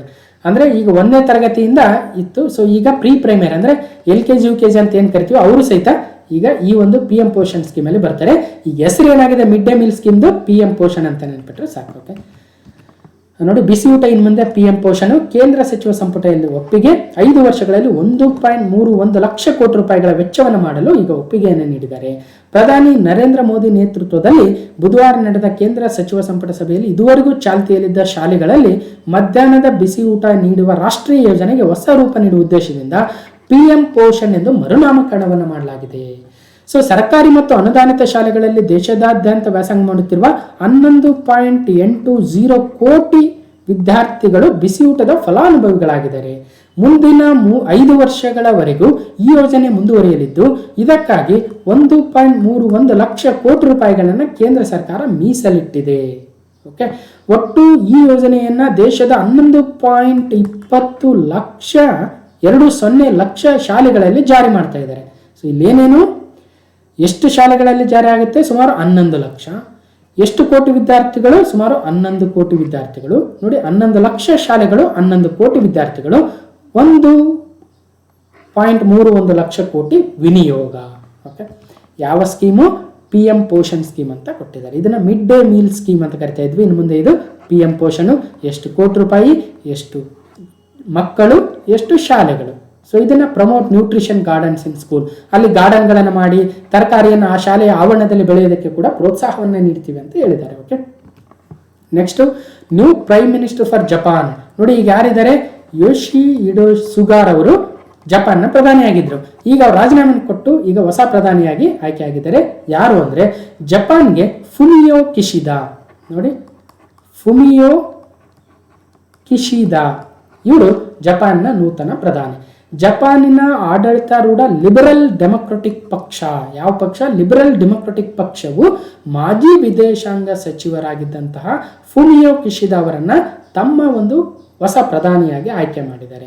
ಯಾರಿದ್ದಾರೆ? ಈಗ ಯೋಶಿಹಿಡೆ ಸುಗಾ ಅವರು ಇದ್ರು, ಅವ್ರನ್ನ ರೀಪ್ಲೇಸ್ ಮಾಡ್ತಾ ಇದ್ದಾರೆ ಫುಮಿಯೋ ಕಿಶಿದಾ ಅವರು. ಹೆಸರುಗಳು ಕಷ್ಟ ಆಗುತ್ತೆ, ಸೊ ನೆನ್ಪಿಡ್ಲೇಬೇಕು, ಯಾಕಂದ್ರೆ ಮಾರ್ಕ್ಸ್ ಬೇಕಲ್ವ. ಓಕೆ, ಸೊ ನೆಕ್ಸ್ಟ್ ಹೋಗೋಣ. ನೋಡಿ, ಆಲ್ರೆಡಿ ಸೊ ಈ ಕಡೆ ಪ್ರೆಸೆಂಟ್ ಪ್ರೈಮ್ ಮಿನಿಸ್ಟರ್ ಇದ್ದಂತಹ ಯೋಶಿಹಿಡೆ ಸುಗಾ ಅವರು, ಈ ಕಡೆ ಈಗ ಹೊಸದಾಗಿ ಆಯ್ಕೆ ಆಗಿರ್ತಕ್ಕಂಥ ಫುಮಿಯೋ ಕಿಶಿದಾ ಅವರು. ಓಕೆ, ನೆಕ್ಸ್ಟ್ ಇಲ್ಲಿ ಸ್ಟೇಟ್ಮೆಂಟ್ಸ್ ಇದೆ. Find the right statements regarding the Mahatma Gandhi ಅವರ ಬಗ್ಗೆ ಸರಿಯಾದ ಮಹಾತ್ಮ ಗಾಂಧಿ ಸೇವಾ ಅವಾರ್ಡ್ ಆಗಬೇಕಾಗಿತ್ತು. ಇದು ಮಹಾತ್ಮ ಗಾಂಧಿ ಸೇವಾ ಪ್ರಶಸ್ತಿ. ಓಕೆ, 2021 ಮಹಾತ್ಮ ಗಾಂಧಿ ಸೇವಾ ಪ್ರಶಸ್ತಿ ಬಗ್ಗೆ ಈ ಕೆಳಗಿನ ಹೇಳಿಕೆಗಳನ್ನು ಗಮನಿಸಿ ಸರಿಯಾದ ಆಯ್ಕೆಯನ್ನು ಗುರುತಿಸಿ. ಏನಿದೆ? ಈ ಪ್ರಶಸ್ತಿಯನ್ನ ಕೇಂದ್ರ ಸರ್ಕಾರದ ವಾರ್ತಾ ಮತ್ತು ಸಾರ್ವಜನಿಕ ಸಂಪರ್ಕ ಇಲಾಖೆ ನೀಡುತ್ತದೆ ಅನ್ನೋದು ಮೊದಲನೇ ಸ್ಟೇಟ್ಮೆಂಟು. ಇದು ರೈಟಾ ರಾಂಗ್? ಯಾವುದು? 2021 ಮಹಾತ್ಮ ಗಾಂಧಿ ಸೇವಾ ಪ್ರಶಸ್ತಿಯನ್ನ ಏನು ಕೇಂದ್ರ ಸರ್ಕಾರದ ವಾರ್ತಾ ಮತ್ತು ಸಾರ್ವಜನಿಕ ಸಂಪರ್ಕ ಇಲಾಖೆ ನೀಡುತ್ತಾ? ಸರಿನಾ ತಪ್ಪ ನೋಡೋಣ. 2020ನೇ ಸಾಲಿನ ಪ್ರಶಸ್ತಿಯನ್ನ ಮೀರಾಬಾಯಿ ಕೊಪ್ಪಿಕರ್ ಅವರಿಗೆ ಮತ್ತು 2021ನೇ ಸಾಲಿನ ಪ್ರಶಸ್ತಿಯನ್ನ ಸಿದ್ಧಗಂಗಾ ಶಿಕ್ಷಣ ಸಂಸ್ಥೆ ಮತ್ತು ಮಠಕ್ಕೆ ನೀಡಲಾಗಿದೆ ಅನ್ನೋದು ಎರಡನೇ ಸ್ಟೇಟ್ಮೆಂಟು. ಮೂರನೇದು, ಈ ಒಂದು ಪ್ರಶಸ್ತಿ ಅಂದ್ರೆ ಮಹಾತ್ಮ ಗಾಂಧಿ ಸೇವಾ ಪ್ರಶಸ್ತಿಯು 5 ಲಕ್ಷ ರೂಪಾಯಿ ಬಹುಮಾನ ಮೊತ್ತವನ್ನು ಮತ್ತು ಸ್ಮರಣಿಕೆಯನ್ನು ಹೊಂದಿದೆ. ನೋಡಿ, ಪ್ರಶ್ನೆ ಬಹಳ ಡಿಫಿಕಲ್ಟ್ ಆಗ್ತಾ ಹೋಗ್ತಾ ಇದ್ದಾವೆ. ಸರಿಯಾದ ಉತ್ತರ ಒಂದು ಮಾತ್ರ ಸರಿ, ಎರಡು ಮಾತ್ರ ಸರಿ, 1 2 ಸರಿ, 2 3 ಸರಿ ಅಂದ್ರೆ 2 ಮತ್ತು 3 ಸರಿ. ಅಂದ್ರೆ ಈ ಒಂದು ಮಹಾತ್ಮ ಗಾಂಧಿ ಸೇವಾ ಪ್ರಶಸ್ತಿಯನ್ನ 2020ನೇ ಸಾಲಿನದನ್ನ ಮೀರಾಬಾಯಿ ಕೊಪ್ಪಿಕರ್ ಅವರಿಗೆ, 2021ನೇ ಮಹಾತ್ಮ ಗಾಂಧಿ ಸೇವಾ ಪ್ರಶಸ್ತಿಯನ್ನ ಸಿದ್ಧಗಂಗಾ ಮಠಕ್ಕೆ ನೀಡಲಾಗಿದೆ ಅನ್ನೋದು ಸರಿಯಾದ ಹೇಳಿಕೆ. ಮೂರನೇದು, ಪ್ರಶಸ್ತಿ 5 ಲಕ್ಷ ರೂಪಾಯಿ ಬಹುಮಾನ ಮತ್ತು ಸ್ಮರಣಿಕೆಯನ್ನು ಒಳಗೊಂಡಿರುತ್ತೆ ಅನ್ನೋದು ಕೂಡ ಸರಿಯಾದ ಹೇಳಿಕೆ. ಆದರೆ ಮೊದಲನೇ ಹೇಳಿಕೆ ತಪ್ಪಾಗುತ್ತೆ. ಯಾಕಂದ್ರೆ ಕೇಂದ್ರ ಸರ್ಕಾರದ ವಾರ್ತಾ ಮತ್ತು ಸಾರ್ವಜನಿಕ ಸಂಪರ್ಕ ಇಲಾಖೆ ಅಲ್ಲ, ಬದಲಾಗಿ ನಮ್ಮ ಕರ್ನಾಟಕ ರಾಜ್ಯ ಸರ್ಕಾರದ ವಾರ್ತಾ ಮತ್ತು ಸಾರ್ವಜನಿಕ ಸಂಪರ್ಕ ಇಲಾಖೆ. ಇಲ್ಲಿ ಏನು ಕನ್ಫ್ಯೂಷನ್ ಆಗುತ್ತೆ? ಮಹಾತ್ಮ ಗಾಂಧಿ ಸೇವಾ ಪ್ರಶಸ್ತಿ ಅಂದಾಗ ನಾವು ಸೆಂಟ್ರಲ್ ಗೌರ್ಮೆಂಟ್ ಅನ್ಕೊಂಡ್ಬಿಡ್ತೀವಿ. ಪ್ರಶ್ನೆ ಡಿಫಿಕಲ್ಟ್ ಬರುತ್ತೆ. ನಮಗೆ ಬರೀ ಯಾರಿಗೆ ಸಿಕ್ಕಿದೆ ಅಂತ ನೆನ್ಪಿಡ್ತೀವಿ, ಅದರ ಇನ್ನರ್ ಡೀಟೇಲ್ಸ್ನ ಓದಕ್ಕೆ ಹೋಗಲ್ಲ, ಅಲ್ಲಿ ನಮಗೆ ಕಷ್ಟ ಆಗುತ್ತೆ. ಸೊ ಹಾಗಾಗಿ ಹೇಗೆ ಓದ್ಬೇಕು ಅನ್ನೋದು ಇದರಿಂದ ಗೊತ್ತಾಯಿತು. ಮೀರಾಬಾಯಿ ಸಿದ್ಧಗಂಗಾ ಮಠಕ್ಕೆ ಮಹಾತ್ಮ ಗಾಂಧಿ ಸೇವಾ ಪ್ರಶಸ್ತಿ. ವಾರ್ತಾ ಮತ್ತು ನೋಡಿ, ಅದಕ್ಕೆ ಬೆಂಗಳೂರು ನ್ಯೂಸ್ ಇದು ಅಂದ್ರೆ ಕರ್ನಾಟಕ ರಾಜ್ಯ ಸರ್ಕಾರ ವಾರ್ತಾ ಮತ್ತು ಸಾರ್ವಜನಿಕ ಸಂಪರ್ಕ ಇಲಾಖೆಯು 2020 ಮತ್ತು 2021ನೇ ಸಾಲಿನ ಮಹಾತ್ಮ ಗಾಂಧಿ ಸೇವಾ ಪ್ರಶಸ್ತಿಗಳನ್ನು ಪ್ರಕಟ ಮಾಡಿದೆ.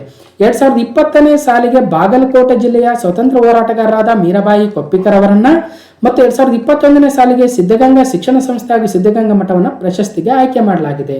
ಈ ಒಂದು ಪ್ರಶಸ್ತಿಯು ತಲಾ 5 ಲಕ್ಷ ರೂಪಾಯಿ ಮತ್ತು ಸ್ಮರಣಿಕೆಯನ್ನು ಒಳಗೊಂಡಿದೆ.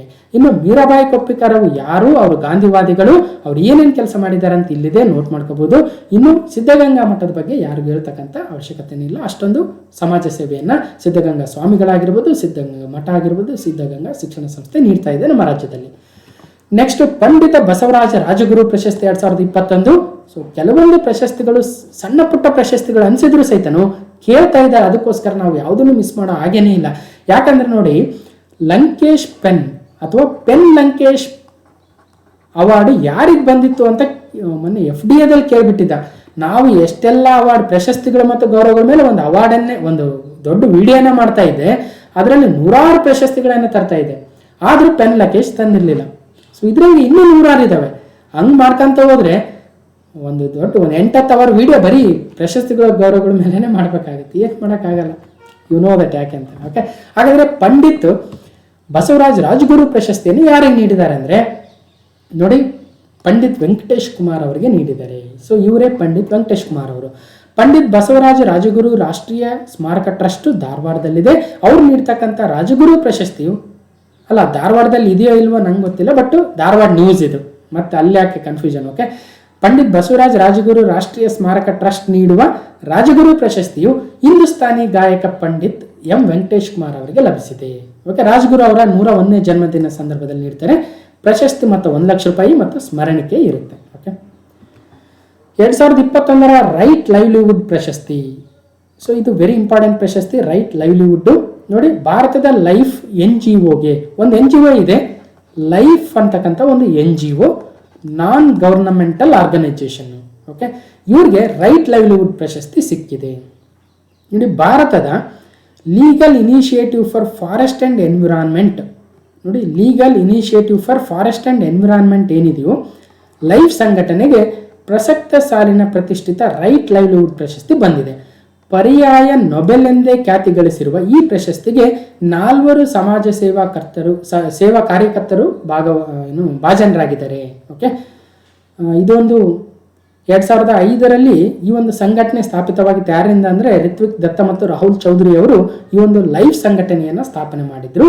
ಹವಾಮಾನ ವೈಪರೀತ್ಯ ತಡೆಯ ನಿಟ್ಟಿನಲ್ಲಿ ಕಾನೂನು ಸುಧಾರಣೆಗೆ ಲೈಫ್ ಸಂಘಟನೆ ಶ್ರಮಿಸ್ತಾ ಇದೆ. ಓಕೆ, ಇನ್ನು ಕೆನಡಾದ ಮಾನವ ಹಕ್ಕುಗಳ ಹೋರಾಟಗಾರ್ತಿ ಫ್ರೇಡಾ ಯೂಸನ್ ಅವರಿಗೆ, ಕ್ಯಾಮರೂನ್ನಲ್ಲಿ ಹೆಣ್ಣು ಮಕ್ಕಳ ವಿರುದ್ಧದ ಲೈಂಗಿಕ ದೌರ್ಜನ್ಯ ತಡೆಗೆ ಶ್ರಮಿಸುತ್ತಿರುವ ಮಾರ್ತೆ ವಾಂಡಾ ಅವರಿಗೆ, ರಷ್ಯಾದ ಪರಿಸರವಾದಿ ವ್ಲಾಡಿಮಿರ್ ಸ್ಲಿವ್ಯಾಕ್ ಅವರಿಗೆ ಈ ವರ್ಷದ ಲೈವ್ಲಿಹುಡ್ ಪ್ರಶಸ್ತಿ ಹಂಚಿಕೊಂಡಿದ್ದಾರೆ. ಈ ಪ್ರಶಸ್ತಿ ಪುರಸ್ಕೃತರಿಗೆ 85 ಲಕ್ಷ ರೂಪಾಯಿ ನೀಡಲಾಗುತ್ತೆ. ಈ ಬಾರಿ ಪ್ರಶಸ್ತಿಗೆ 89 ರಾಷ್ಟ್ರಗಳಿಂದ 206 ಅಭ್ಯರ್ಥಿಗಳನ್ನು ನಾಮನಿರ್ದೇಶನ ಮಾಡಲಾಗಿತ್ತು. ಒಟ್ಟು ಎಷ್ಟು ಜನರಿಗೆ ಬಂದಿದೆ ಅಂದರೆ 4 ಜನರಿಗೆ, 3 ವ್ಯಕ್ತಿಗಳು ಮತ್ತು 1 ಸಂಘಟನೆ. ಯಾರ್ಯಾರು? Right livelihood award 2021 Cameroonian women rights activist Marthe Wandou, Cameroon ಅವರು, ಮತ್ತು ಮಹಿಳಾ ಒಂದು ಹಕ್ಕುಗಳ ಹೋರಾಟಗಾರ್ತಿ ಮಾರ್ತೆ ವ್ಯಾಂಡೂರ್ ಅವರು ಮೊದಲನೇ ಪ್ರಶಸ್ತಿ. ಎರಡನೇದು ರಷ್ಯನ್ ಎನ್ವಿರಾನ್ಮೆಂಟಲ್ ಆಕ್ಟಿವಿಸ್ಟು, ರಷ್ಯಾದವರು ವ್ಲಾಡಿಮಿರ್ ಸ್ಲಿವಿಯಾಕ್, ಹೆಸರು ಕಷ್ಟ ನೆನ್ಪಿಡಿ. Next Canadian indigenous rights defender Freda Huson ರವರು, ಮತ್ತು ನಮ್ಮ ಭಾರತದ legal initiative for forest and environment life ಇಂಡಿಯಾದ ಒಂದು NGO. ಇದನ್ನಾದರೂ ನೆನ್ಪಿಡಿ, ಲೈಫ್ NGO, ಇವುಗಳನ್ನು ನೆನ್ಪಿಟ್ರು ಒಳ್ಳೆಯದೇ. ಓಕೆ, ವರ್ಲ್ಡ್ ಆರ್ಟ್ ಡೇ 2021 ವಿಶ್ವ ಹೃದಯ ದಿನವಾಗುತ್ತೆ. ಸೊ ಸೆಪ್ಟೆಂಬರ್ 29 ವಿಶ್ವ ಹೃದಯ ದಿನ. ಸೆಪ್ಟೆಂಬರ್ 29 ತಂಬಾಕು ಬಳಕೆ, ಅನಾರೋಗ್ಯಕರ ಆಹಾರ ಮತ್ತು ದೈಹಿಕ ನಿಷ್ಕ್ರಿಯತೆ ಹೃದಯಕ್ಕೆ ಅಪಾಯಕಾರಿಯಾಗುತ್ತೆ. ಆರೋಗ್ಯಕರ ಜೀವನ ಶೈಲಿ ಆರೋಗ್ಯಕರ ಹೃದಯಕ್ಕೆ ದಾರಿ ಎಂಬ ಸಂದೇಶ ಸಾರುವುದೇ ವಿಶ್ವ ಹೃದಯ ದಿನದ ಗುರಿಯಾಗುತ್ತೆ. ಓಕೆ, ನೋಡಿ, world heart day 29 September. Okay, ಈ ವರ್ಷದ ಥೀಮ್ ಏನಂದರೆ use heart connects people. Use heart connects. Theme ಏನಷ್ಟು ನೀವೇ ನೋಟ್ ಮಾಡ್ಕೊಳ್ಳಿ, ಇಲ್ಲಿ ಕೊಟ್ಟಿದ್ದಾರೆ ಯೂಸ್ ಆರ್ಟ್ ಟು ಕನೆಕ್ಟ್ ಅಂತ ಕೊಟ್ಟಿದ್ದಾರೆ. ಸೊ ಥೀಮನ್ನು ಸರಿಯಾಗಿ ನೋಟ್ ಮಾಡ್ಕೊಳ್ಳಿ. ಸೊ ನೀವೇ ಒಂದ್ಸಲ ಸರ್ಚ್ ಮಾಡಿ. ಓಕೆ, ನೆಕ್ಸ್ಟ್ ಉದ್ಯಮಿ ಹಾಗೂ ಉದ್ಯೋಗ ಕೊಡು ಕರ್ನಾಟಕ ಸರ್ಕಾರದ ಬೃಹತ್ ಮತ್ತು ಮಧ್ಯಮ ಕೈಗಾರಿಕೆ ಇಲಾಖೆಯ ನೂತನ ಕಾರ್ಯಕ್ರಮವಾಗುತ್ತೆ. ಉದ್ಯಮಿ ಹಾಗೂ ಉದ್ಯಮ ಕೊಡು ಕರ್ನಾಟಕ ಸರ್ಕಾರದ ಬೃಹತ್ ಮತ್ತು ಮಧ್ಯಮ ಕೈಗಾರಿಕಾ ಇಲಾಖೆಯು ಈ ಒಂದು ವಿದ್ಯಾವಂತ ಯುವಕರನ್ನ ಉದ್ಯಮದತ್ತ ಆಕರ್ಷಿಸಿ ಸ್ವಯಂ ಉದ್ಯಮಿಗಳನ್ನಾಗಿ ಮಾಡಲು ಮೊದಲ ಬಾರಿಗೆ ಉದ್ಯಮಿಯಾಗು ಉದ್ಯೋಗ ಕೊಡು ಎಂಬ ಕಾರ್ಯಕ್ರಮವನ್ನು ತಂದಿದೆ. ಸೊ ಈ ಒಂದು ಬೃಹತ್ ಮತ್ತು ಮಧ್ಯಮ ಕೈಗಾರಿಕಾ ಸಚಿವರು ಯಾರಿದ್ದಾರೆ ಅಂದರೆ ಮುರುಗೇಶ ನಿರಾಣಿಯವರಿದ್ದಾರೆ. ಅಂದರೆ ನಮ್ಮ ಯುವಕರು ಉದ್ಯಮಿಗಳಾಗಬೇಕು, ಬೇರೆಯವರಿಗೆ ಉದ್ಯೋಗಗಳನ್ನು ಕೊಡಬೇಕು. ಕೇವಲ ಯಾವುದೋ ಒಂದು ಉದ್ಯೋಗಕ್ಕೆ ಅದು SDA, FDA, PCPSIಗೆ ಎಲ್ಲರೂ ಕಾಯ್ದೆ ಆದರೆ ಓಕೆ ಆಗದೆ ಹೋದರೆ ನೀವೇ ಉದ್ಯಮಿಗಳಾಗುವತ್ತ ಗಮನ ಹರಿಸ್ಬೇಕು ಅನ್ನೋದು ಇದರಿಂದ ಗೊತ್ತಾಗುತ್ತೆ. ಸೊ ಇದು ಒಳ್ಳೆಯ ಒಂದು ಕಾರ್ಯಕ್ರಮ ಕೂಡ. ಸೊ ಜನರಿಗೆ ರೀಚ್ ಆದರೆ ಒಳ್ಳೆಯದು ಅಂತ. ನೆಕ್ಸ್ಟು ಮತ್ತೆ ಸ್ಟೇಟ್ಮೆಂಟ್ ವೈಸ್ ಇದೆ ನೋಡಿ. Question number 17 consider the following statements and choose the correct once. ನೋಡಿ, ಇದು ಕೇಳಿದರೆ ಈ ಕೆಳಗಿನ ಹೇಳಿಕೆಗಳನ್ನು ಗಮನಿಸಿ ಸರಿಯಾದ ಉತ್ತರವನ್ನು ಆಯ್ಕೆ ಮಾಡಿ ಅಂತ ಏನಾದರೂ ಕೇಳಿಬಿಟ್ರೆ PSI ಆಸ್ಪಿರೆಂಟ್ಸ್ ಭಾಳ ಭಯ ಬೀಳ್ತಾರೆ. ಯಾಕಂದ್ರೆ ಇದೇ ಪ್ರಶ್ನೆ ಅದನ್ನೇ ತೆಗೆದುಕೊಂಡಿದ್ದೀನಿ ನಾನು. ಇದೇ ಥರ ಇತ್ತು. ಯಾವುದ್ರ ಮೇಲೆ ಬಂದಿತ್ತು? ಅಗ್ನಿ ಪ್ರೈಮ್ ಮೇಲೆ ಬಂದಿತ್ತು. ಬಟ್ ಇಲ್ಲಿ ನಾನು ಆಕಾಶ್ ಪ್ರೈಮ್ ಬಗ್ಗೆ ಹಾಕಿದ್ದೀನಿ. ಸೇಮ್ ಸ್ಟೇಟ್ಮೆಂಟ್ಸ್ ಹಾಕಿದ್ದೀನಿ. ಆಕಾಶ್ ಪ್ರೈಮ್ ಕ್ಷಿಪಣಿ ಒಂದು ಭೂಮಿಯಿಂದ ಆಕಾಶಕ್ಕೆ ಚಿಮ್ಮುವ ಕ್ಷಿಪಣಿಯಾಗಿದೆ. Surface to air missile, SAM ಅಂತ ಕರಿತೀವಿ, SAM. ಸರಿನಾ? ನೆಕ್ಸ್ಟ್ DRDOದಿಂದ ಇದನ್ನು ಪರೀಕ್ಷಿಸಲಾಗಿದೆ. ಸರಿನಾ? ಇದನ್ನು ಆಂಧ್ರ ಪ್ರದೇಶದ ಶ್ರೀಹರಿಕೋಟದಲ್ಲಿರುವ ಸತೀಶ್ ಧವನ್ ಉಪಗ್ರಹ ಉಡಾವಣಾ ಕೇಂದ್ರದಿಂದ ಪರೀಕ್ಷೆ ಮಾಡಿದ್ರಾ? ನೋಡಿ, 3 ಸ್ಟೇಟ್ಮೆಂಟು. 1 ಸರಿನಾ, 2 ಮಾತ್ರ ಸರಿನಾ, 2 ಸರಿನಾ, 3 ಸರಿನಾ ಅಂದರೆ ಸರಿಯಾದ ಉತ್ತರ ಸ್ವಲ್ಪ ಥಿಂಕ್ ಮಾಡಬೇಕು. ನೋಡಿ, ನಾವು ಆಂಧ್ರ ಪ್ರದೇಶದ ಶ್ರೀಹರಿಕೋಟದಲ್ಲಿರ್ತಕ್ಕಂಥ ಸತೀಶ್ ಧವನ್ ಉಪಗ್ರಹ ಉಡಾವಣಾ ಕೇಂದ್ರದಿಂದ ಉಪಗ್ರಹಗಳನ್ನು, ಸ್ಯಾಟಲೈಟ್ಗಳನ್ನು ಲಾಂಚ್ ಮಾಡ್ತೀವಿ. ಅಲ್ಲೋಗಿ ಕ್ಷಿಪಣಿನೇನು ನಾವು ಟೆಸ್ಟ್ ಮಾಡಲ್ಲ. ಹಾಗಾಗಿ 3ನೇದು ರಾಂಗ್ ಆಗುತ್ತೆ. ಸೊ ಸರಿಯಾದ ಉತ್ತರ 1 ಮತ್ತು 2 ಮಾತ್ರ ಸರಿ. ಆಕಾಶ್ ಪ್ರೈಮ್ ಕ್ಷಿಪಣಿ ಒಂದು ಭೂಮಿಯಿಂದ ಆಕಾಶಕ್ಕೆ ಚಿಮ್ಮುವ, ನೆಗೆಯುವ ಸರ್ಫೇಸ್ ಟು ಏರ್ ಮಿಸೈಲ್ ಆಗುತ್ತೆ. ಸರಿಯಾದ ಉತ್ತರ ಆಕಾಶ್ ಪ್ರೈಮ್ ಕ್ಷಿಪಣಿ ಮೊದಲನೇ ಹೇಳಿಕೆ ಸರಿ. ಇದನ್ನ DRDOದಿಂದನೇ ಪರೀಕ್ಷೆ ಮಾಡಿದ್ದಾರೆ ಸರಿ. ಆದರೆ ಇದನ್ನು ಎಲ್ಲಿಂದ ಲಾಂಚ್ ಮಾಡಿದ್ರು, ಟೆಸ್ಟ್ ಮಾಡಿದ್ರು ಅನ್ನೋದು ನೆಕ್ಸ್ಟ್ ಕ್ವಶನ್ ಆಗುತ್ತೆ. Okay, DRDO test Akash prime missile. It can intercept aerial target mimicking the enemy aircraft. ಅಲ್ಲೇನಾದರೂ ಬೇರೆ ನಮ್ಮ ಶತ್ರು ದೇಶದ ಒಂದು ಏರ್ಕ್ರಾಫ್ಟ್ ಏನಾದರೂ ಬರ್ತಾ ಇದ್ರೆ ಅದನ್ನು ಒಡೆದು ಉರುಳಿಸ್ತಕ್ಕಂಥ ಕೆಲಸವನ್ನು ಆಕಾಶ್ ಪ್ರೈಮ್ ಮಿಸೈಲ್ ಮಾಡುತ್ತೆ. Okay, DRDO defence research and development organisation DRDO ಇದನ್ನು ಟೆಸ್ಟ್ ಮಾಡಿದೆ. ಎಲ್ಲಿಂದ ಅಂದರೆ ನೋಡಿ, integrated test range at Chandipur, ಒಡಿಸ್ಸಾದ ಚಾಂದಿಪುರದಲ್ಲಿರ್ತಕ್ಕಂಥ ಇಂಟೆಗ್ರೇಟೆಡ್ ಟೆಸ್ಟ್ ರೇಂಜ್ ಇಂದ ಇದನ್ನು ಟೆಸ್ಟ್ ಮಾಡಿದ್ದಾರೆ. ಶ್ರೀಹರಿಕೋಟದಿಂದಲ್ಲ, ನೆನ್ಪಿಡ್ಬೇಕು. Okay, next DRDO chairman G Satish Reddy, ಇದನ್ನು ಕೂಡ ನೆನ್ಪಿಡಿ. Okay, Akash to counter dragon fire. So ಎಷ್ಟು ಕೋಟಿ ದುಡ್ಡು ಖರ್ಚಾಯ್ತು ಇದಕ್ಕೆ, ಸೊ ಏನೇನಾಗಿದೆ, ಎಷ್ಟು ಮೀಟರ್ ಎತ್ತರ ಇದೆ, ಎಷ್ಟು ಕಿಲೋಮೀಟರ್ ರೇಂಜ್ ಇದೆ, 25 ಕಿಲೋಮೀಟರ್ ಅಂತ ಹೇಳ್ತಾ ಇದ್ದಾರೆ. 5.6 ಮೀಟರ್ ಲೆಂತ್ ಇದೆ ಆಕಾಶ್ ಮಿಸೈಲು. ಸೊ ಇವೆಲ್ಲ ಇದೆ, ಸೊ ನೋಟ್ ಮಾಡ್ಕೊಳ್ಳಿ. ನೆಕ್ಸ್ಟ್ ನಜ್ಲಾ ಬೌಡನ್ ರೋಮ್ದೇನು ಟುನಿಷಿಯಾದ ಮೊದಲ ಮಹಿಳಾ ಪ್ರಧಾನಿ. ನಜ್ಲಾ ಬೌಡೆನ್ ಅಂತ ನೆನ್ಪಿಟ್ರು ಸಾಕು. ಟುನಿಷಿಯಾದ ಮೊದಲ ಪ್ರಧಾನಮಂತ್ರಿಗಳಾಗ್ತಾರೆ. ಹಾಗಾದರೆ ಸುಮಾರು 190ಕ್ಕೂ ಅಧಿಕ ದೇಶಗಳಿದ್ದಾವೆ. ನಮ್ಮ ಎಕ್ಸಾಮ್ ಬರೋದ್ರೊಳಗೆ ಒಂದು 50-60 ದೇಶಗಳ ಪ್ರಧಾನಿಗಳು, ಅಧ್ಯಕ್ಷರು ಚೇಂಜ್ ಆಗ್ತಾ ಇರ್ತಾರೆ. ಸೊ ಎಲ್ಲ ನೆನ್ಪಿಡ್ಲೇಬೇಕು. ಸೊ ಟುನಿಷಿಯಾದ ಈಗ ನೂತನ ಪ್ರಧಾನಿ ನಜ್ಲಾ ಬೌಡೆನು, ಅವರು ಟುನಿಷಿಯಾದ ಮೊದಲ ಮಹಿಳಾ ಪ್ರಧಾನಿ ಆಗ್ತಾರೆ. ಇವರೇ Najla Bouden. So Najla Bouden named as a Tunisia's first women prime minister. ಇವರು ಒಬ್ಬ ಯೂನಿವರ್ಸಿಟಿ ಲೆಕ್ಚರರ್, ಪ್ರೊಫೆಸರ್ ಆಗಿದ್ದಾರೆ, ಜಿಯೋಲಾಜಿಸ್ಟ್ ಆಗಿದ್ದಾರೆ ನಜ್ಲಾ ಬೌಡೆನ್. ಅವರು ಈ ಒಂದು ಅಧಿಕಾರಕ್ಕೆ ಬಂದಿದ್ದಾರೆ. ನೋಡ್ಬೇಕು ಯಾವ ರೀತಿಯಾಗಿ ಆಡಳಿತವನ್ನು ಮಾಡ್ತಾರೆ. ಸೊ ನಮಗೆ ಇಲ್ಲಿ ಇನ್ನೊಂದು ಏನು ಇಂಪಾರ್ಟೆಂಟು, ಟುನಿಷಿಯಾ ಎಲ್ಲಿ ಬರುತ್ತೆ ನೋಡಿ, ಆಫ್ರಿಕಾದ ಉತ್ತರ ಭಾಗದಲ್ಲಿ ಬರುತ್ತೆ. ಇದು ಟುನಿಷಿಯಾ. ಓಕೆ, ಈ ಒಂದು ಟುನಿಷಿಯಾದ ನೋಡಿ, ಪೂರ್ವ ಮತ್ತು ಉತ್ತರ ಭಾಗದಲ್ಲಿ ಮೆಡಿಟೇರಿಯನ್ ಸಮುದ್ರ ಬರುತ್ತೆ. ಟುನಿಷಿಯಾದ ರಾಜಧಾನಿ ಟ್ಯೂನಿಸ್. ನೋಡಿ, ಟುನಿಷಿಯಾದ ರಾಜಧಾನಿ. ಇದು ಆಫ್ರಿಕಾ ದೇಶದ ಒಂದು ಭಾಗವಾಗಿದೆ. ಟುನಿಷಿಯಾ ನೆನ್ಪಿಡ್ಬೇಕು. ನೋಡಿ, ಇದು ಆಫ್ರಿಕಾ ಖಂಡ. ಈ ಆಫ್ರಿಕಾ ಖಂಡದ ಹಾರ್ನ್ ಆಫ್ ಆಫ್ರಿಕಾ, ಇಲ್ಲಿ ಯಾವ್ಯಾವ ದೇಶಗಳು ಬರ್ತವೆ ಅಂತ ಕೇಳಿದ್ರು. ನೋಡಿ, ಇದು ಯಾವ ದೇಶ ಅಂತ ನೆನ್ಪಿಡ್ಬೇಕು ಅದು ಕೂಡ. ಮತ್ತು ಇವರ ಒಂದು ಮೊದಲ ಮಹಿಳಾ ಪ್ರಧಾನಿಯಾಗಿ ಈಗ ನಜ್ಲಾ ಬೌಡೆನ್ ರೋಮ್ದೇನ್ ಅವರು ಆಯ್ಕೆಯಾಗಿದ್ದಾರೆ. ಜ್ಞಾನಪೀಠ ಪ್ರಶಸ್ತಿ ಪುರಸ್ಕೃತರು ಓದಿದ ಶಾಲೆಗಳ ಅಭಿವೃದ್ಧಿ ಕರ್ನಾಟಕ ಸರ್ಕಾರ. ನೋಡಿ, ಮೊನ್ನೆ PSI ಎಕ್ಸಾಮಲ್ಲಿ ಜ್ಞಾನಪೀಠ ಪ್ರಶಸ್ತಿ ಯಾರಿಗೆ ಬಂದಿದೆ ಕನ್ನಡದಲ್ಲಿ ಅಂತ ಬಹಳ ಸಿಂಪಲ್ ಕ್ವಶನ್ನು ಕೊಟ್ಟಿದ್ರು. ಬಟ್ 4 ಆಯ್ಕೆಗಳು ಕೊಟ್ಟಿದ್ರು. ಸೊ ಹಾಗಾಗಿ 1 ಸರಿ 2 ಸರಿ ಈ ಥರ ಇತ್ತು. ಸೊ ನೀವೆಲ್ಲ ಸರಿಯಾಗಿ ಆನ್ಸರ್ ಮಾಡಿರ್ತೀರ. ಸೊ ಈಗ ಸಾಹಿತಿಗಳು ಓದಿದ ಶಾಲೆಗಳಿಗೆ ಸುಮಾರು 17 ಕೋಟಿ ರೂಪಾಯಿ ಅನುದಾನವನ್ನು ನೀಡ್ತಾ ಇದ್ದಾರೆ. ಜ್ಞಾನಪೀಠ ಪ್ರಶಸ್ತಿ ಪುರಸ್ಕೃತರು ಅಧ್ಯಯನ ಮಾಡಿದ ಶಾಲೆಗಳನ್ನು ರಾಜ್ಯದ 8 ಜ್ಞಾನಪೀಠ ಪ್ರಶಸ್ತಿ ಪುರಸ್ಕೃತರು. ಆದರೆ ಕನ್ನಡಕ್ಕೆ ಎಷ್ಟು ಜ್ಞಾನಪೀಠ ಪ್ರಶಸ್ತಿಗಳು ಬಂದಿದ್ದಾವೆ? 8 ಜ್ಞಾನಪೀಠ ಪ್ರಶಸ್ತಿಗಳು. ಇವರು ಶಿಕ್ಷಣ ಪಡೆದಿರ್ತಕ್ಕಂಥ 11 ಸರ್ಕಾರಿ ಶಾಲೆಗಳನ್ನು ಸಮಗ್ರವಾಗಿ ಅಭಿವೃದ್ಧಿಪಡಿಸಲು 17 ಕೋಟಿ ರೂಪಾಯಿ. ಹಾಗಾದ್ರೆ ಅವರು 8 ಜನ 8 ಶಾಲೆಗಳಾಗಿರ್ಬೇಕಾಗಿತ್ತಲ್ಲ ಅಂದ್ರೆ ಆಕ್ಚುಲಿ ಕೆಲವೊಬ್ರಿಗೆ ಏನ್ ಮಾಡಿರ್ತಾರೆ 1 ರಿಂದ 5 ಒಂದ್ ಕಡೆ ಓದಿರ್ತಾರೆ, ನಂತರ 6 ರಿಂದ 7 ಇನ್ನೊಂದ್ ಕಡೆ ಓದಿರ್ತಾರೆ, ಸೊ 8 ರಿಂದ 10 ಇನ್ನೊಂದ್ ಕಡೆ ಓದಿರ್ತಾರೆ. ಹಾಗಾಗಿ 8 ಜನ 11 ಶಾಲೆಗಳು 17 ಕೋಟಿ ರೂಪಾಯಿ. ಹಾಗಾದ್ರೆ ಯಾರ್ಯಾರು ನೋಡಿ, ಕುವೆಂಪುರವರು ಸರ್ಕಾರಿ ಹಿರಿಯ ಪ್ರಾಥಮಿಕ ಶಾಲೆ ತೀರ್ಥಹಳ್ಳಿಯಲ್ಲಿ ಓದಿದ್ದಾರೆ. ನೆಕ್ಸ್ಟ್ ದ ರಾ ಬೇಂದ್ರೆ ಅವರು ಸರ್ಕಾರಿ ಹಿರಿಯ ಪ್ರಾಥಮಿಕ ಶಾಲೆ ಧಾರವಾಡದಲ್ಲಿ ಓದಿದ್ದಾರೆ. ನೋಡಿ, ನಮ್ಮ ಜ್ಞಾನಪೀಠ ಪ್ರಶಸ್ತಿ ವಿಜೇತರೆಲ್ಲ ಆಲ್ಮೋಸ್ಟ್ ಸರ್ಕಾರಿ ಹಿರಿಯ ಪ್ರಾಥಮಿಕ ಶಾಲೆಯಲ್ಲೇ ಓದಿರ್ತಕ್ಕಂಥದ್ದು ಅಲ್ವಾ. ನಾನು ಕೂಡ ಸರ್ಕಾರಿ ಹಿರಿಯ ಪ್ರಾಥಮಿಕ ಶಾಲೆಯಲ್ಲೇ ನನ್ನ ವಿದ್ಯಾಭ್ಯಾಸವನ್ನು ಮಾಡಿರ್ತಕ್ಕಂಥದ್ದು. ಸರ್ಕಾರಿ ಹಿರಿಯ ಪ್ರಾಥಮಿಕ ಶಾಲೆ ಪೋತ್ನಾಳು ಅಲ್ವಾ. ಸೊ ಹೆಮ್ಮೆ ಆಗುತ್ತೆ, ನಾವೆಲ್ಲ ಗೌರ್ಮೆಂಟ್ ಶಾಲೆ ಪ್ರಾಡಕ್ಟ್ಸು ಅಲ್ವಾ, ಗೊತ್ತಿದೆ ನಿಮಗೆಲ್ಲ. ಆದರೂ ಕೂಡ IITಲಿ ಓದಿ ಬಂದಿವಿ, ಸೊ ಅದೇನು ದೊಡ್ಡ ಮ್ಯಾಟ್ರ್ ಅಲ್ಲ, ಓದಿದ್ರೆ ಎಲ್ಲಿ ಬೇಕಾದರೂ ಹೋಗ್ಬೋದು. ನೆಕ್ಸ್ಟ್ ಶಿವರಾಮ ಕಾರಂತರು ಸರ್ಕಾರಿ ಹಿರಿಯ ಪ್ರಾಥಮಿಕ ಶಾಲೆ ಕೋಟ, ಅಗೇನ್ ನಮ್ಮ ಗೌರ್ಮೆಂಟ್ ಶಾಲೆ. ಮಾಸ್ತಿ ವೆಂಕಟೇಶ್ ಅಯ್ಯಂಗಾರರು ಸರ್ಕಾರಿ ಹಿರಿಯ ಪ್ರಾಥಮಿಕ ಶಾಲೆ ಶಿವಾರಪಟ್ಟಣ ಕೋಲಾರ, ಅಗೇನ್ ಗೌರ್ಮೆಂಟ್ ಶಾಲೆ. ವಿ.ಕೃ. ಗೋಕಾಕ್ ಅವರು ಸರ್ಕಾರಿ ಮಜೀದ್ ಪದವಿ ಪೂರ್ವ ವಿದ್ಯಾಲಯ ಸವಣೂರು.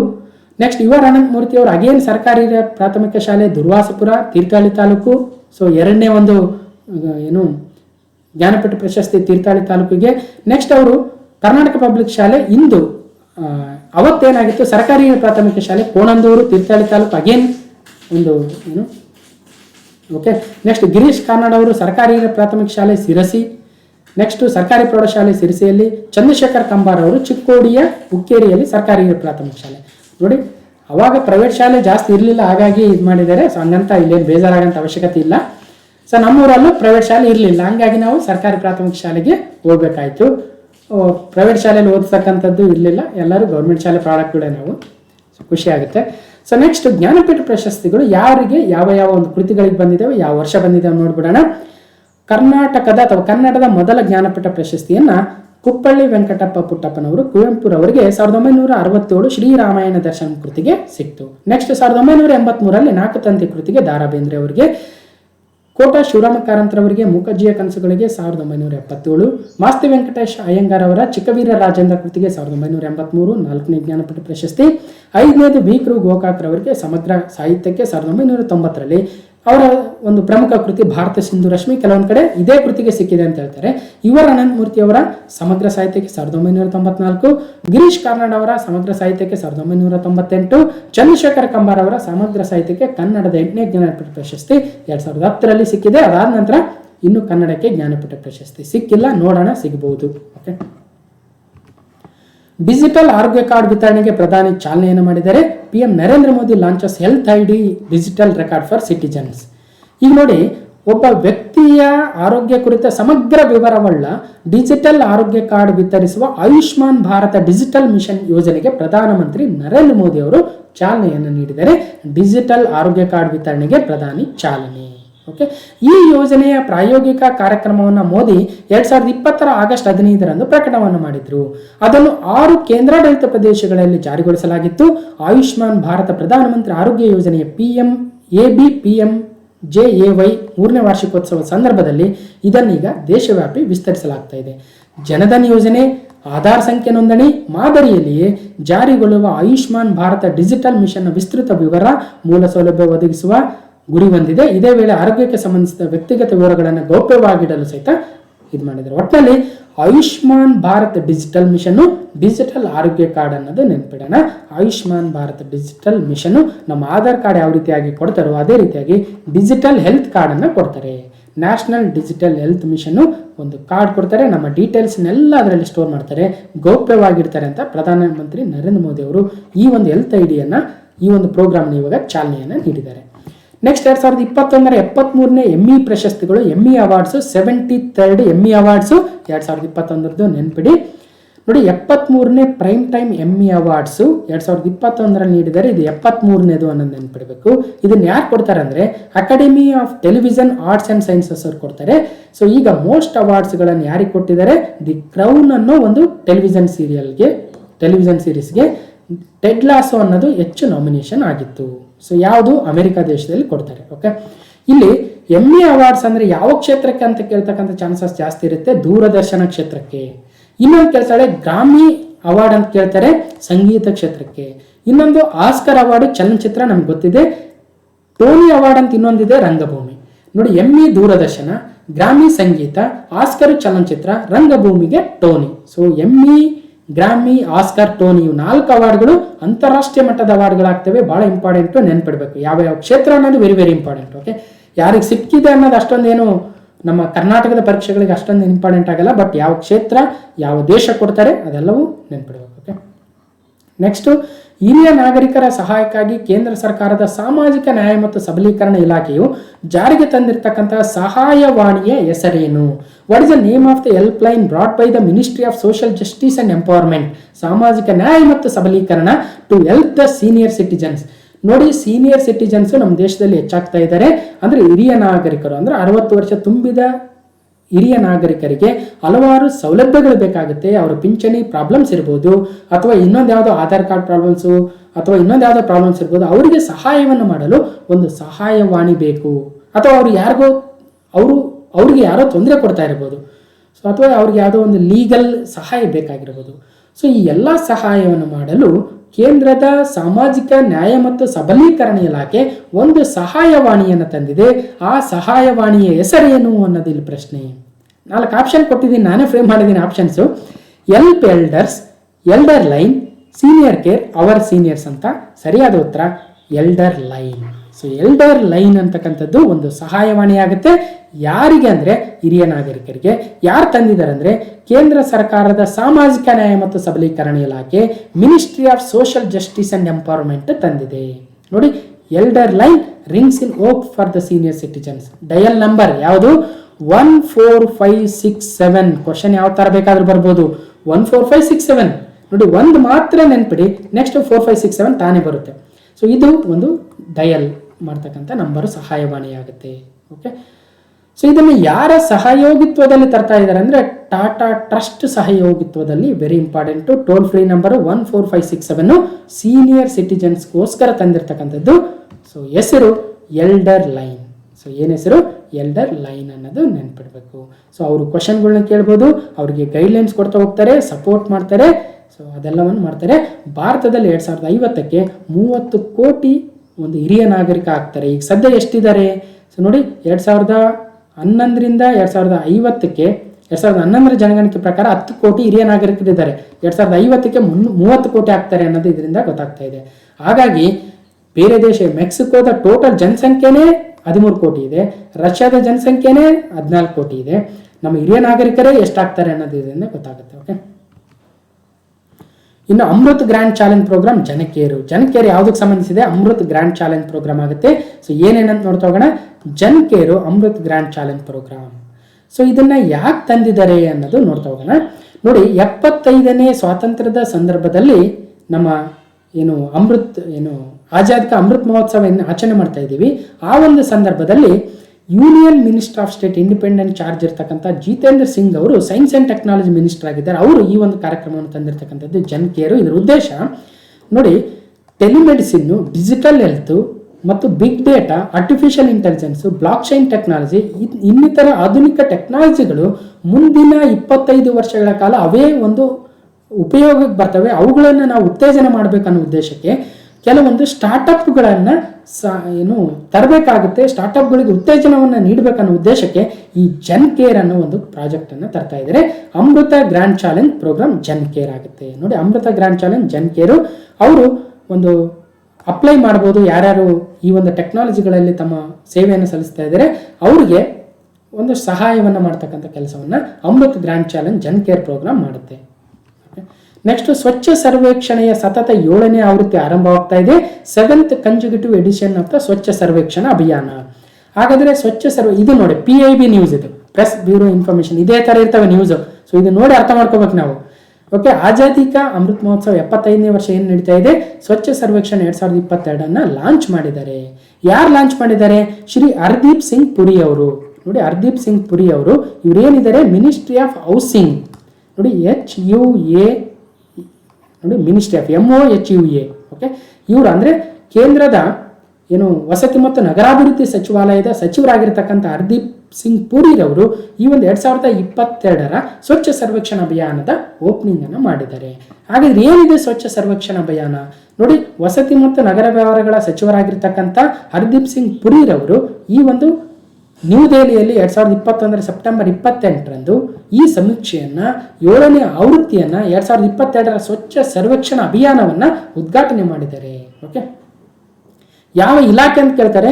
ವಸತಿ ಮತ್ತು ನಗರ ವ್ಯವಹಾರಗಳ ಸಚಿವಾಲಯ ಮತ್ತು quality council of India QCI ಈ ಒಂದು ಸರ್ವೆಯನ್ನು ನಡೆಸ್ತಾ ಹೋಗ್ತಾರೆ. ಇದು ಎಷ್ಟನೇ ಆವೃತ್ತಿ ಅಂದ್ರೆ 7ನೇ ಆವೃತ್ತಿ. ಯಾವಾಗ ಆರಂಭ ಆಗಿತ್ತು? 2016ರಲ್ಲಿ ಮೊದಲನೇ ಬಾರಿಗೆ 1, 2017 2, 2018 3, 2019 4, 2020 5, 2021 6, 2022 7ನೇ ಆವೃತ್ತಿ ಆಗುತ್ತೆ. 2020ರ 5ನೇ ಆವೃತ್ತಿಯಲ್ಲಿ ಇಂದೋರು 4ನೇ ಬಾರಿಗೆ ಸ್ವಚ್ಛ ಒಂದು ಸರ್ವೇಕ್ಷಣ ಅಭಿಯಾನದಲ್ಲಿ ಮೊದಲನೇ ಸ್ಥಾನದಲ್ಲಿ ಬಂದಿತ್ತು. ಸೊ ಇದನ್ನ ನಾವು ಆಲ್ರೆಡಿ ನೋಡಿದ್ವಿ. ಇನ್ನು 2021 ಇನ್ನೂ ರಿಸಲ್ಟ್ಸ್ ಬಂದಿಲ್ಲ. ಸೊ ಇನ್ನೊಂದು ಸ್ವಲ್ಪ ದಿವಸದಲ್ಲಿ ಬಿಡ್ಬೋದು. 2022 ಇವಾಗ ಆರಂಭ ಮಾಡ್ತಾ ಇದ್ದಾರೆ. ಇದು ಪ್ರಪಂಚದಲ್ಲಿ ಅತಿ ದೊಡ್ಡ ಒಂದು ಸ್ವಚ್ಛತಾ ಅಭಿಯಾನವಾಗುತ್ತೆ. ನಮ್ಮ ದೇಶ ಅತಿ ದೊಡ್ಡ ಪ್ರಜಾಪ್ರಭುತ್ವ ರಾಷ್ಟ್ರ. ಸೊ ಹಾಗಾಗಿ ಆಬ್ವಿಯಸ್ಲಿ ಜಗತ್ತಿನ ಅತಿ ದೊಡ್ಡ ಸ್ವಚ್ಛತಾ ಸಮೀಕ್ಷೆ Swachh Survekshan ಅಭಿಯಾನವಾಗುತ್ತೆ. Okay, next MORD ನೋಡಿ, MORD ಮತ್ತು NIRD PR ಪ್ರೆಸೆಂಟ್ ಹುನರ್ಬಾಜ್ ಅವಾರ್ಡ್ಸ್. ಯಾವ ಅವಾರ್ಡ್ಸ್? ಹುನರ್ಬಾಜ್ ಪ್ರಶಸ್ತಿಗಳನ್ನು ಪ್ರದಾನ ಮಾಡಿದ ಕೇಂದ್ರದ ಗ್ರಾಮೀಣಾಭಿವೃದ್ಧಿ ಸಚಿವಾಲಯ, ಮಿನಿಸ್ಟ್ರಿ ಫಾರ್ ರೂರಲ್ ಡೆವಲಪ್ಮೆಂಟ್ ಮತ್ತು ಹೈದರಾಬಾದ್ನ national institute of rural development and panchayat Raj. ಎಲ್ಲಿದೆ ಇದು?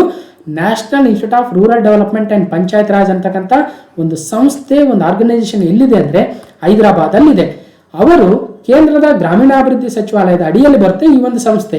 ಇವರಿಬ್ಬರು ಸೇರಿ ಹುನರ್ಬಾಜ್ ಪ್ರಶಸ್ತಿಯನ್ನು ನೀಡಿದ್ದಾರೆ. ಯಾರಿಗೆ ನೀಡಿದ್ದಾರೆ ನೋಡಿ? ದಿವ್ಯಾಂಗನ್ ಫೆಲಿಸಿಟೇಟೆಡ್ ವಿತ್ ಹುನರ್ಬಾಜ್ ಅವಾರ್ಡ್ಸ್. 75 ಈ ವಿಶೇಷ ಚೇತನರಿಗೆ ಈ ಒಂದು ಪ್ರಶಸ್ತಿಯನ್ನು ನೀಡಿರ್ತಕ್ಕಂಥದ್ದು. ಸೊ ನೆನ್ಪಿಡ್ಬೇಕು, ಹುನರ್ಬಾಜ್ ಪ್ರಶಸ್ತಿಯನ್ನು ಯಾರಿಗೆ ನೀಡ್ತಾರೆ? ವಿಶೇಷ ಚೇತನರಿಗೆ. ಎಷ್ಟು ಜನರಿಗೆ ನೀಡಿದ್ದಾರೆ? 75 ಜನರಿಗೆ ನೀಡಿದ್ದಾರೆ. Okay, WMO report climate indicators and sustainable development. ನೋಡಿ, ವಿಶ್ವ ಹವಾಮಾನ ಸಂಸ್ಥೆ ಏನಿದೆಯೋ ಅವರು ಈ ಒಂದು ವರದಿಯನ್ನು ನೀಡಿರ್ತಕ್ಕಂಥದ್ದು ಹವಾಮಾನ ಸೂಚಕಗಳು ಮತ್ತು ಸುಸ್ಥಿರ ಅಭಿವೃದ್ಧಿ ಮೇಲಿನ ವಿಶ್ವ ಹವಾಮಾನ ಸಂಸ್ಥೆಯ ವರದಿಯಾಗುತ್ತೆ. ಹಾಗಾದರೆ WMO ರಿಪೋರ್ಟ್ ಏನು ಹೇಳುತ್ತೆ ನೋಡಿ? Rising carbon dioxide concentration threatens the all 17 SDGs says WMO report. ಅಂದರೆ ಈಗ ವಿಶ್ವಸಂಸ್ಥೆಯ 17 ಸುಸ್ಥಿರ ಅಭಿವೃದ್ಧಿ ಗುರಿಗಳು, ಸಸ್ಟೈನಬಲ್ ಡೆವಲಪ್ಮೆಂಟ್ ಗೋಲ್ಸ್ ಏನಿದಾವೆ, ನಾನು ಅವಾಗವಾಗ ಭಾಳ ಮಾತಾಡ್ತಾ ಇರ್ತೀನಿ, ಆ ಒಂದು ಗೋಲ್ಗಳನ್ನು ರೀಚ್ ಮಾಡೋದಕ್ಕೆ ಹವಾಮಾನ ಬದಲಾವಣೆ ಭಾಳ ತೊಂದರೆಯನ್ನು ಮಾಡ್ತಾ ಇದೆ ಅಂತ ಹೇಳ್ತಾ ಇದ್ದಾರೆ. ಯಾರು? WMO, ವರ್ಲ್ಡ್ ಮಿಟಿಯೋರೋಲಾಜಿಕಲ್ ಆರ್ಗನೈಸೇಷನ್, ವಿಶ್ವ ಹವಾಮಾನ ಸಂಸ್ಥೆ. ಅದೆಲ್ಲಿ ಬರುತ್ತೆ ಏನು ಅಂತ ನಾವು ಬೇರೆ ಬೇರೆ ಕಡೆ ಡಿಸ್ಕಸ್ ಮಾಡಿದ್ದೀವಿ. ನೋಡಿ, ಕಾರ್ಬನ್ ಡೈಆಕ್ಸೈಡ್ ಹೆಚ್ಚಿಗೆ ಆದಂಗೆಲ್ಲ ಈ 17 United Nations mandated sustainable development ಗೋಲ್ಸ್ಗೆ ತೊಂದರೆ ಆಗುತ್ತೆ ಅಂತ ಹೇಳ್ತಾ ಇದ್ದಾರೆ. ಸೊ ಏನೇನಾಗುತ್ತೆ ಇದರಲ್ಲಿ? ಇವ್ರು ಏನು ಮಾಡಿದ್ದಾರೆ? 7 ಕ್ಲೈಮೇಟ್ ಇಂಡಿಕೇಟರ್ಸ್ನ ಹವಾಮಾನ ಒಂದು ಸೂಚಕಗಳನ್ನು ಬಳಸ್ಕೊಂಡಿದ್ದಾರೆ. ಒಂದು, ಕಾರ್ಬನ್ ಡೈಆಕ್ಸೈಡ್ ಕಾನ್ಸಂಟ್ರೇಷನ್ ಎಷ್ಟಿದೆ ಪ್ರಪಂಚದಲ್ಲಿ, ಟೆಂಪರೇಚರ್ ಎಷ್ಟಿದೆ, ಓಸಿಯನ್ ಅಸಿಡಿಫಿಕೇಶನ್ ಆ್ಯಂಡ್ ಹೀಟ್ ಎಷ್ಟಾಗ್ತಾ ಇದೆ, ಮತ್ತು ಸಿ ಐಸ್ ಎಕ್ಸ್ಟೆಂಟು, ಸಮುದ್ರಗಳಲ್ಲಿರ್ತಕ್ಕಂಥ ಐಸ್ ಎಷ್ಟು ಜಾಸ್ತಿ ಆಗ್ತಾ ಇದೆ, ಕಡಿಮೆ ಆಗ್ತಾ ಇದೆ, ಗ್ಲೇಷಿಯರ್ ಮೆಲ್ಟ್ ಅಂದರೆ ಹಿಮ ನದಿಗಳು, ಹಿಮ ಸರೋವರಗಳೇನಿದ್ದಾವೆ ಅವುಗಳು ಕರಗಿ ಸಮುದ್ರ ಮಟ್ಟ ಜಾಸ್ತಿ ಆಗ್ತಾ ಇದೆಯಾ, ಸಿ ಲೆವೆಲ್ ರೈಸ್ ಆಗ್ತಾ ಇದೆಯಾ ಅಂತ ಅವರು ಹೇಳಿದ್ದಾರೆ. ಮತ್ತು ಸಸ್ಟೈನಬಲ್ ಡೆವಲಪ್ಮೆಂಟ್ ಗೋಲ್ಸ್ 13ನೇ ಗೋಲ್ ಏನಿದೆಯಲ್ವಾ, ಕ್ಲೈಮೇಟ್ ಚೇಂಜ್ಗೆ, ಬದಲಾವಣೆಗೆ, ಅದಕ್ಕೆ ಇದು ನೆಗೆಟಿವ್ ಇಂಪ್ಯಾಕ್ಟ್ ಆಗುತ್ತೆ ಅಂತ ಹೇಳ್ತಾ ಇದ್ದಾರೆ. ನೋಡಿ, 13ನೇ ಗೋಲ್ ಏನಿದೆ? ಸುಸ್ಥಿರ ಅಭಿವೃದ್ಧಿ ಗೋಲ್ಗಳು. ವಿಶ್ವಸಂಸ್ಥೆಯ 193 ದೇಶಗಳು ಈ 17 ಗುರಿಗಳನ್ನು 2030ರ ವೇಳೆಗೆ ತಲುಪಬೇಕು ಅನ್ನೋ ಉದ್ದೇಶಕ್ಕೆ ಸಸ್ಟೈನಬಲ್ ಡೆವಲಪ್ಮೆಂಟ್ ಗೋಲ್ಸ್ ಅಥವಾ ಸುಸ್ಥಿರ ಅಭಿವೃದ್ಧಿ ಗುರಿಗಳಂತ ವಿಶ್ವಸಂಸ್ಥೆ ತಂದಿದೆ. ಅದರಲ್ಲಿ 13ನೇ ಗುರಿ ಹವಾಮಾನದ ಬಗ್ಗೆ ಕ್ರಮಗಳನ್ನು ಕೈಗೊಳ್ಳಬೇಕು. ಏನು ಕ್ರಮಗಳನ್ನು ಕೈಗೊಳ್ಳಬೇಕು ನೋಡಿ? ಹವಾಮಾನ ಬದಲಾವಣೆ ಮತ್ತು ಅದರ ಅಪಾಯಕಾರಿ ಪರಿಣಾಮಗಳನ್ನು ತಡೆಯಲು ತುರ್ತು ಕ್ರಮಗಳನ್ನು ತೆಗೆದುಕೊಳ್ಬೇಕು. ಆದರೆ ಈಗ ನಮ್ಮ ಕಾರ್ಬನ್ ಡೈಆಕ್ಸೈಡ್ ಕಾನ್ಸಂಟ್ರೇಷನ್ ಜಾಸ್ತಿ ಆದರೆ ಇಂಗಾಲದ ಡೈಆಕ್ಸೈಡು ಏನೇನಾಗುತ್ತೆ? ಹವಾಮಾನ ಬದಲಾವಣೆ ಬಗ್ಗೆ ಕ್ರಮಗಳನ್ನು ತೆಗೆದುಕೊಳ್ಳೋಕೆ ಆಗೋಲ್ಲ. ಹಾಗಾಗಿ 17 ಸುಸ್ಥಿರ ಗುರಿಗಳಿಗೂ ಸಹಿತ ತೊಂದರೆ ಆಗುತ್ತೆ. ಏನಾಗುತ್ತೆ? ಹಸಿವು ದೇಶವನ್ನು, ಪ್ರಪಂಚವನ್ನು ಮಾಡೋಕ್ಕಾಗಲ್ಲ, ಬಡತನ ನಿರ್ಮೂಲನೆ ಮಾಡೋಕ್ಕಾಗಲ್ಲ, ಇವೆಲ್ಲವೂ ಇಂಪ್ಯಾಕ್ಟ್ ಆಗುತ್ತೆ ಅನ್ನೋದು ಗೊತ್ತಾಗ್ತಾ ಇದೆ. ಓಕೆ, ಸೊ ಆ 7 ಇಂಡಿಕೇಟರ್ಸ್ ಬಳಸಿದ್ದಾರೆ. ಆ 7 ಇಂಡಿಕೇಟರ್ಸನ್ನು 17 ಗುರಿಗಳಲ್ಲಿ ಏನೇನಾಗುತ್ತೆ ಅಂತ ಹೇಳಿದ್ದಾರೆ ವರ್ಲ್ಡ್ ಮಿಟಿಯೋರೋಲಾಜಿಕಲ್ ಆರ್ಗನೈಸೇಷನ್, ವಿಶ್ವ ಹವಾಮಾನ ಸಂಸ್ಥೆ, ಕ್ಲೈಮೇಟ್ ಇಂಡಿಕೇಟರ್ಸ್ ಸಸ್ಟೈನಬಲ್ ಡೆವಲಪ್ಮೆಂಟ್ ಅಂತ ಒಂದು ವರದಿಯಲ್ಲಿ. ಸೊ ನೆನ್ಪಿಡಬೇಕು, ವಿಶ್ವ ಹವಾಮಾನ ಸಂಸ್ಥೆ 17 ಸುಸ್ಥಿರ ಅಭಿವೃದ್ಧಿ ಗುರಿಗಳು ವಿಶ್ವಸಂಸ್ಥೆದು 13ನೇ ಗುರಿ ಯಾವುದು ಮತ್ತು ಯಾಕೆ ಏನಂತ ನೋಡಿದ್ವಿ. ನೆಕ್ಸ್ಟ್ ಇನ್ನೊಂದು ಇಂಪಾರ್ಟೆಂಟ್ ಆಗಿರ್ತಕ್ಕಂಥ ರಿಪೋರ್ಟ್ ಇದೆ ಯುನಿಸೆಫ್ ಅವರು. UNICEF fed to fail report, fed to fail ವರದಿ ಯುನಿಸೆಫ್ ಯಾರು ನೀಡಿದ್ದಾರೆ? UNICEF. Okay, of children age 6 to 23 months ಅಂದರೆ 6 ರಿಂದ 23 ತಿಂಗಳೊಳಗಿನ ಮಕ್ಕಳು ಪ್ರಪಂಚದಲ್ಲಿ ಎಷ್ಟಿದ್ದಾರೆ ಅದರಲ್ಲಿ ಅರ್ಧದಷ್ಟು ಮಕ್ಕಳು ಏನಾಗ್ತಾ ಇದ್ದಾರೆ ಸರಿಯಾಗಿ ಅವರಿಗೆ ಆಹಾರ ಸಿಗ್ತಾ ಇಲ್ಲ ಅಂತ ಯುನಿಸೆಫ್ ಹೇಳ್ತಾ ಇದೆ. ಓಕೆ, ಹಾಗಾದರೆ ಯುನಿಸೆಫ್ ಎಲ್ಲಿ ಬರುತ್ತೆ ನೋಡಿ? ಯುನಿಸೆಫ್ ನ್ಯೂಯಾರ್ಕ್ ಸಿಟಿಯಲ್ಲಿ ಬರುತ್ತೆ. ಓಕೆ, ಇದು ಒಂದು ಯುನೈಟೆಡ್ ನೇಷನ್ಸ್ ಚಿಲ್ಡ್ರನ್ಸ್ ಫಂಡ್ ಆಗುತ್ತೆ. 1946ರಿಂದ ಸ್ಥಾಪನೆ ಆಗಿದೆ ಈ ಒಂದು ಫಂಡ್. ಓಕೆ, ಇವ್ರು ರಿಪೋರ್ಟ್ ಕೊಟ್ಟಿದ್ದಾರೆ ಚೈಲ್ಡ್ ನ್ಯೂಟ್ರಿಷನ್ ರಿಪೋರ್ಟ್ 2021. ಅದರಲ್ಲಿ ಫೆಡ್ ಟು ಫೇಲ್ ಅಂತ ಅದಕ್ಕೆ ಹೆಸರು ಕೊಟ್ಟಿದ್ದಾರೆ. Okay, so ನೆನಪಿರಬೇಕು. ನೆಕ್ಸ್ಟ್ ಸಮುದ್ರ ಮಟ್ಟ ಏರಿಕೆ ಪ್ರಸ್ತುತ ಮತ್ತು ಭವಿಷ್ಯದ ಅಪಾಯ ಅಂತ ಹೇಳ್ತಾ ಇದೆ IPCC ವರದಿ. ನೋಡಿ IPCC, ಓಕೆ, ಈಗ WMO ವರದಿ ಆಯಿತು, ನೆಕ್ಸ್ಟ್ ಯುನಿಸೆಫ್ ವರದಿ ಆಯಿತು, ನೆಕ್ಸ್ಟ್ ಈಗ IPCC ವರದಿ. ಈ ರೀತಿಯ ವರದಿಗಳನ್ನೇ ಕೇಳಕ್ಕೆ ಸ್ಟಾರ್ಟ್ ಮಾಡಿದ್ದಾರೆ. ಹಾಗಾಗಿ ನಾವು ಕೂಡ ಅದ್ರ ಬಗ್ಗೆ ಲರ್ನ್ ಮಾಡಬೇಕಾಗುತ್ತೆ. IPCC report sea level rise is a present and future danger. Sea level ಅಂದರೆ ಸಮುದ್ರ ಮಟ್ಟ ಹೆಚ್ಚಿಗೆ ಆದಷ್ಟು ನಮಗೆ ತೊಂದರೆ ಅಂತ ಹೇಳ್ತಾ ಇದ್ದಾರೆ. ಏನು ತೊಂದರೆ? ಇವಾಗ ಸಮುದ್ರ ಮಟ್ಟ ಇಷ್ಟಿದೆ ಅನ್ಕೊಳ್ಳೋಣ, ನಮ್ಮ ಮನೆ ಇಲ್ಲಿದೆ ಅನ್ಕೊಳ್ಳೋಣ. ಈಗ ಸಮುದ್ರ ಮಟ್ಟ ಜಾಸ್ತಿ ಆದಷ್ಟು ಸೊ ಈ ಮನೆ 2030 ವೇಳೆಗೆ ನೀರಿನ ಸಮುದ್ರದಲ್ಲಿ ಮುಳುಗೋ ಚಾನ್ಸಸ್ ಇರುತ್ತೆ. 2050 ವೇಳೆಗೆ ಇಲ್ಲಿ ಬರುತ್ತೆ ನೋಡಿ, ಸಮುದ್ರದ ನೀರು ಇಲ್ಲಿದೆ, ಹಿಮಬಂಡಗಳು ಕರಗಿ, ಹಿಮಸಾಗರಗಳು ಕರಗಿ, ನಮ್ಮ ಹಿಮಾಲಯಗಳು ಕರಗಿ ಸಮುದ್ರದ ಮಟ್ಟ ಜಾಸ್ತಿ ಆದಂತೆ ಏನಾಗುತ್ತೆ, ಬರೀ ಹಿಮಾಲಯಗಳೆಲ್ಲ ಬೇರೆ ಬೇರೆ ಕಡೆ ಐಸ್ ಇದೆ, ಟೆಂಪ್ರೇಚರ್ ಜಾಸ್ತಿ ಆದಂಗೆಲ್ಲ ಐಸ್ ಕರಗುತ್ತೆ, ಕರಗಿದಾಗ ಸಮುದ್ರ ಮಟ್ಟ ಜಾಸ್ತಿ ಆಗುತ್ತೆ. ಆ ನೀರೆಲ್ಲ ಹೋಗ್ಬೇಕು, ಸಮುದ್ರಕ್ಕೆ ಹೋಗ್ಬೇಕು. ಕೊನೆಗೆ ನೀರು ಬರ್ತಾ ಬರ್ತಾ ಬರ್ತಾ ಸಮುದ್ರದ ತೀರ ಪ್ರದೇಶದಲ್ಲಿರ್ತಕ್ಕಂಥ ನಗರಗಳು ಮುಳುಗಿ ಹೋಗ್ತವೆ ಅನ್ನೋದು ಇದರಿಂದ ಗೊತ್ತಾಗುತ್ತೆ. ಹಾಗಾಗಿ ಇವತ್ತಿನ ತೊಂದರೆ ಕೂಡ ಫ್ಯೂಚರ್ ಡೇಂಜರ್ ಕೂಡ ಅಂತಕ್ಕಂಥದ್ದು ಸಿ ಲೆವೆಲ್ ರೈಸಿಂದ ಆಗುತ್ತೆ ನಮಗೆ ಅಂತ IPCC ಹೇಳ್ತಾ ಇದೆ. ಓಕೆ, ಹಾಗಾದ್ರೆ IPCC ಅಂದ್ರೇನು, ಅದೆಲ್ಲಿ ಬರುತ್ತೆ ನೋಡಿ? IPCC ಅಂತಕ್ಕಂಥದ್ದು ವಿಶ್ವಸಂಸ್ಥೆಯ inter governmental panel on climate change. ನೋಡಿ IPCC ಅಂದರೆ inter governmental panel on climate change, ಹವಾಮಾನ ಬದಲಾವಣೆಗೆ ಇರ್ತಕ್ಕಂಥ ಒಂದು ಅಂತರ ಸರ್ಕಾರಿಯ ಒಂದು ಏನು ಪ್ಯಾನಲ್ ಆಗುತ್ತೆ. ಅಷ್ಟು ನೆನ್ಪಿಟ್ರು ಸಾಕು. ಓಕೆ, ಈಗ ಸುಮಾರು 0.95 ಫೀಟಿಂದ 3.61 ಫೀಟ್ ಹೆಚ್ಚಾಗ್ತಕ್ಕಂಥ ಚಾನ್ಸಸ್ ಇದೆ ಈ ಒಂದು ಶತಮಾನದ ವೇಳೆಗೆ, ಎಂಡ್ ವೇಳೆಗೆ ಅಂದರೆ 2100ರ ವೇಳೆಗೆ ಸಮುದ್ರ ಮಟ್ಟ 3 ಫೀಟ್ ಜಾಸ್ತಿ ಆಗುತ್ತಂತೆ. 3 ಫೀಟ್ ಜಾಸ್ತಿ ಆದಾಗ ನಮ್ಮ ಅರಬ್ಬಿ ಸಮುದ್ರ ಎಷ್ಟು ಒಳಗೆ ಬರುತ್ತೆ ನೀರು, ಮತ್ತು ನಮ್ಮ ಬಂಗಾಳಕೊಲ್ಲಿ ಎಷ್ಟು ಒಳಗೆ ಬರುತ್ತೆ. ಆಗ ನಮ್ಮ ಚೆನ್ನೈ, ವಿಶಾಖಪಟ್ಟಣಮು, ಈ ಪೂರ್ವ ಕರಾವಳಿ ನಗರಗಳಿಗೆ ಮತ್ತು ನಮ್ಮ ಮಂಗಳೂರು ಅಥವಾ ಗೋವಾ, ಮುಂಬೈ, ಈ ಬೇರೆ ಪಶ್ಚಿಮ ಕರಾವಳಿ ನಗರಗಳಿಗೆ ಏನಾಗುತ್ತೆ ಅನ್ನೋದು ನಾವಿಲ್ಲಿ ಗಮನಿಸಬೇಕು. ಓಕೆ, ಹಾಗಾಗಿ ಭಾರತಕ್ಕೂ ಕೂಡ ಹೆಚ್ಚಿನ ಅಪಾಯ ಇದೆ.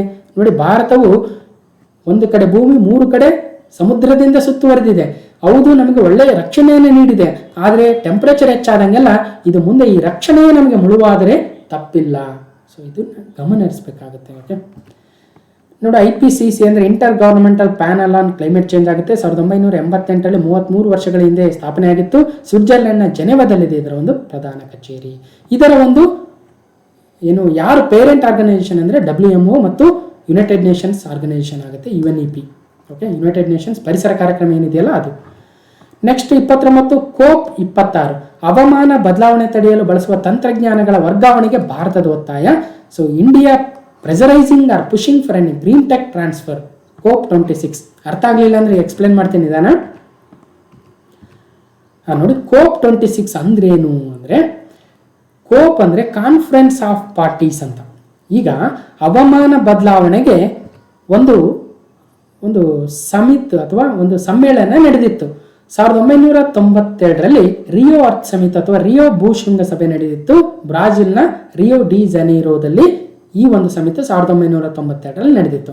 ಅಲ್ಲಿ ಹಲವಾರು ಒಪ್ಪಂದಗಳಾಗ್ತವೆ. ಆ ಒಪ್ಪಂದಗಳ ಬಗ್ಗೆ ನಾನು ಆಲ್ರೆಡಿ ಸಪರೇಟ್ ವಿಡಿಯೋಗಳನ್ನು ಮಾಡಿದ್ದೀನಿ. ಇಲ್ಲಿ ಏನು ಹೇಳಕ್ಕೆ ಹೋಗ್ತಾ ಇದ್ದೀನಿ, ಆ ಒಪ್ಪಂದಗಳಲ್ಲಿ ಒಂದು ಕನ್ವೆನ್ಷನ್ ಇತ್ತು, UNFCCC ಅಂತ, United Nations framework convention on climate change ಅಂತ. ಸೊ ಈ ಕ್ಲೈಮೇಟ್ ಚೇಂಜಲ್ಲಿ ಹವಾಮಾನ ಬದಲಾವಣೆಗೆ ಒಂದು ಕನ್ವೆನ್ಷನ್ ಮಾಡ್ತಾರೆ. ಅವರು ಪ್ರತಿ ವರ್ಷ ಮೀಟಿಂಗ್ ಮಾಡ್ತಾ ಹೋಗ್ತಾರೆ. ಆ ಒಂದು 26ನೇ ಮೀಟಿಂಗು 2021ರ ನವೆಂಬರಲ್ಲಿ ಸ್ಕಾಟ್ಲೆಂಡ್ನ ಗ್ಲಾಸ್ಗೋದಲ್ಲಿ ನಡೆಯುತ್ತೆ. ಆ ಗ್ಲಾಸ್ಗೋದಲ್ಲಿ ನಡಿಬೇಕಾದ್ರೆ ಅಲ್ಲೇನು ಮೀಟಿಂಗ್ ಮಾಡ್ತಾರೆ, ಹೌದು ಹವಾಮಾನ ಬದಲಾವಣೆಯನ್ನು ತಡಿಬೇಕು, ನಿಮ್ಮ ದೇಶದಲ್ಲಿ ನೋಡ್ರಿ ಭಾರತದವರೇ ನೀವೇನ್ ಮಾಡಬೇಕು, ನಿಮ್ಮ ದೇಶದಲ್ಲಿ ಹವಾಮಾನ ಬದಲಾವಣೆಯನ್ನು ತಡೀರಿ ಅಂತ ನಮ್ಮ ಪ್ರಧಾನಮಂತ್ರಿಗಳಿಗೆ ಅಥವಾ ನಮ್ಮ ಯಾರು ನರೇಂದ್ರ ಮೋದಿ ಅವರಿಗೆ ಅಥವಾ ನಮ್ಮ ಪರಿಸರ ಸಚಿವರಾಗಿರ್ತಕ್ಕಂಥ ಭೂಪೇಂದ್ರ ಯಾದವ್ ಅವರಿಗೆ ಹೇಳ್ಬೋದು.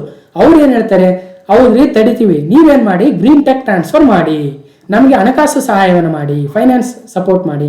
ನಮ್ಮ ದೇಶದಲ್ಲಿ ಆಲ್ರೆಡಿ ಬಡವರು ಜಾಸ್ತಿ ಇದ್ದೀವಿ, ಹಲವಾರು ಕಾರ್ಯಕ್ರಮಗಳನ್ನು ಹಮ್ಮಿಕೊಳ್ಬೇಕಾಗುತ್ತೆ. ನಮ್ಮ ದೇಶ ಮುಂದುವರಿತಾ ಇರತಕ್ಕಂಥ ದೇಶ.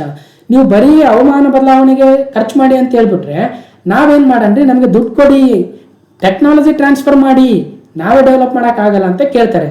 ಅದಕ್ಕೋಸ್ಕರ India is pressurizing in this way. Okay, ಹಾಗಾದ್ರೆ ಇಲ್ಲಿ ಏನು ತಿಳ್ಕೋಬೇಕು, UNFCCC ಅಂದ್ರೇನು, ಅದು ಯಾವ ಒಂದು ಸಮಿತಿಯಲ್ಲಿ ಬಂದಿತ್ತು ಮತ್ತು COP26 ಎಲ್ಲಿ ನಡೆಯುತ್ತೆ, ಸ್ಕಾಟ್ಲೆಂಡ್ನ ಗ್ಲಾಸ್ಗೋದಲ್ಲಿ ನವೆಂಬರ್ 1ರಿಂದ 12. ಸೊ ಇಷ್ಟು ನೆನ್ಪಿಡ್ಬೇಕು. ಓಕೆ, ಇನ್ನು UNFCCC ಅಂದ್ರೆ ಏನು, 1992ರಲ್ಲಿ ಬಂದಿತ್ತು. ಹವಾಮಾನ ಬದಲಾವಣೆಗೆ ಭಾರತ ಇದರಲ್ಲಿ ಭಾಗ ಕೂಡ ಆಗಿದೆ. ಇದರಲ್ಲೇ ಕ್ಯೋಟೋ ಪ್ರೋಟೋಕಾಲು, ಬಾಲಿ ಸಮಿತಿ, ದೋಹಾ ಅಮೆಂಡ್ಮೆಂಟ್, ಪ್ಯಾರಿಸ್ ಅಗ್ರಿಮೆಂಟ್ಗಳು ಬರ್ತವೆ. ಸೊ ಇದನ್ನೆಲ್ಲ ನಾನು ಆಲ್ರೆಡಿ ಡಿಸ್ಕಸ್ ಮಾಡಿರೋದ್ರಿಂದ ಇಲ್ಲಿ ಮತ್ತೆ ಡಿಸ್ಕಸ್ ಮಾಡಕ್ಕೆ ಹೋಗಲ್ಲ. ಓಕೆ, ಇನ್ನು ಸೆಪ್ಟೆಂಬರ್ 2021ರ 4ನೇ ವಾರದ ಕೊನೆಯ ಪ್ರಚಲಿತ ಘಟನೆ ಆಗುತ್ತೆ. Mention the names of countries which are part of newly formed AUKUS alliance. ಇತ್ತೀಚೆಗೆ ಸುದ್ದಿಯಲ್ಲಿರುವ ಆಕೂಸ್ ಸಂಘಟನೆಯ ಒಂದು ಭಾಗವಾಗಿರ್ತಕ್ಕಂಥ ದೇಶಗಳು ಯಾವ್ಯಾವು, Australia, United Kingdom, United States, India ಅಂದರೆ. ಸೊ ಸರಿಯಾದ ಉತ್ತರ ಯಾವುದಾಗುತ್ತೆ, ABC ಮಾತ್ರ ಆಗ್ತವೆ. ಯಾಕಂದರೆ ನೋಡಿ, ಆಕೂಸ್ ಅಂದರೆ ಆಸ್ಟ್ರೇಲಿಯಾ, UK ಅಂದರೆ ಯುನೈಟೆಡ್ ಕಿಂಗ್ಡಮು, US ಅಂದರೆ ಯುನೈಟೆಡ್ ಸ್ಟೇಟ್ಸ್. ಹೀಗೆ ಭಾರತವು ಆಕೂಸ್ನ ಭಾಗವಾಗಿಲ್ಲ. ನೋಡಿ, ವಾಟ್ ಈಸ್ ಆಕೂಸ್ ಅಲಯನ್ಸ್ ಅಂದರೆ ಯಾವ್ಯಾವ ದೇಶಗಳು ಭಾಗವಾಗಿದ್ದಾವೆ ಅಂತ ನೋಡಬೇಕು. ಒಂದು ನೋಡಿ, UK prime minister Boris Johnson ಅವರು, ಆಸ್ಟ್ರೇಲಿಯಾದ ಪ್ರೈಮ್ ಮಿನಿಸ್ಟರ್ ಸ್ಕಾಟ್ ಮಾರಿಸನ್ ಅವರು, US ಪ್ರೆಸಿಡೆಂಟ್ ಜೋ ಬಿಡನ್ ಅವರು ಈ ಒಂದು ಮೀಟಿಂಗ್ ಅಲ್ಲಿ ಭಾಗವಹಿಸ್ತಾರೆ. ಆಕೂಸ್ ಅಂದರೆ ಏನಂತ ನೆನ್ಪಿಡ್ಬೇಕು, so Australia, UK, United States. ಇಷ್ಟು ವೆರಿ ಇಂಪಾರ್ಟೆಂಟ್, ಈಗ ಭಾಳ ಸುದ್ದಿಲಿದೆ, ಕೇಳಬಹುದು. ಓಕೆ, ಸೊ ಇಷ್ಟು ಸೆಪ್ಟೆಂಬರ್ 2021ರ 4ನೇ ವಾರದ ಪ್ರಮುಖ ಪ್ರಚಲಿತ ಘಟನೆಗಳಾಗಿತ್ತು. ಬಹಳ ಇಂಪಾರ್ಟೆಂಟ್ ಆಗಿರ್ತಕ್ಕಂಥ ಘಟನೆಗಳನ್ನ ಈ ಒಂದು ವಾರ ಡಿಸ್ಕಸ್ ಮಾಡಿದ್ವಿ. ಸೊ ನಾನು ಆಲ್ರೆಡಿ ಹೇಳಿದಂಗೆ, ಸೊ ದಸರಾ ಹಬ್ಬದ ಶುಭಾಶಯಗಳನ್ನು ಇನ್ನೊಮ್ಮೆ ಎಲ್ರಿಗೂ ತಿಳಿಸ್ತಾ, ಸೊ ದಸರಾ ಹಬ್ಬದ ಪ್ರಯುಕ್ತವಾಗಿ ನಾನು ಕೂಡ ಊರಿಗೆ ಹೋಗೋದ್ರಿಂದ ಸ್ವಲ್ಪ ದಿವಸ ವಿಡಿಯೋಸ್ ಮಾಡೋಕ್ಕೆ ಆಗಲ್ಲ. ಸೊ ಇದು 57ನೇ ಕ್ಲಾಸ್ ಆಗಿತ್ತು. ನಿಮ್ಮೆಲ್ಲರೂ ಬಹಳ ಯೂಸ್ಫುಲ್ ಆಗಿತ್ತು ಅಂತ ಭಾವಿಸ್ತೀನಿ. ಹೀಗೆ ಈ ಒಂದು ವಿಡಿಯೋನ ಕಂಪ್ಲೀಟ್ ಆಗಿ ನೋಡಿರ್ತಕ್ಕಂಥ ಎಲ್ರಿಗೂ ಧನ್ಯವಾದಗಳು. ಮತ್ತೆ ಮುಂದಿನ ವಿಡಿಯೋದಲ್ಲಿ ಸಿಗ್ತೀನಿ ಅಂತ ಹೇಳ್ತಾ ಥ್ಯಾಂಕ್ ಯು.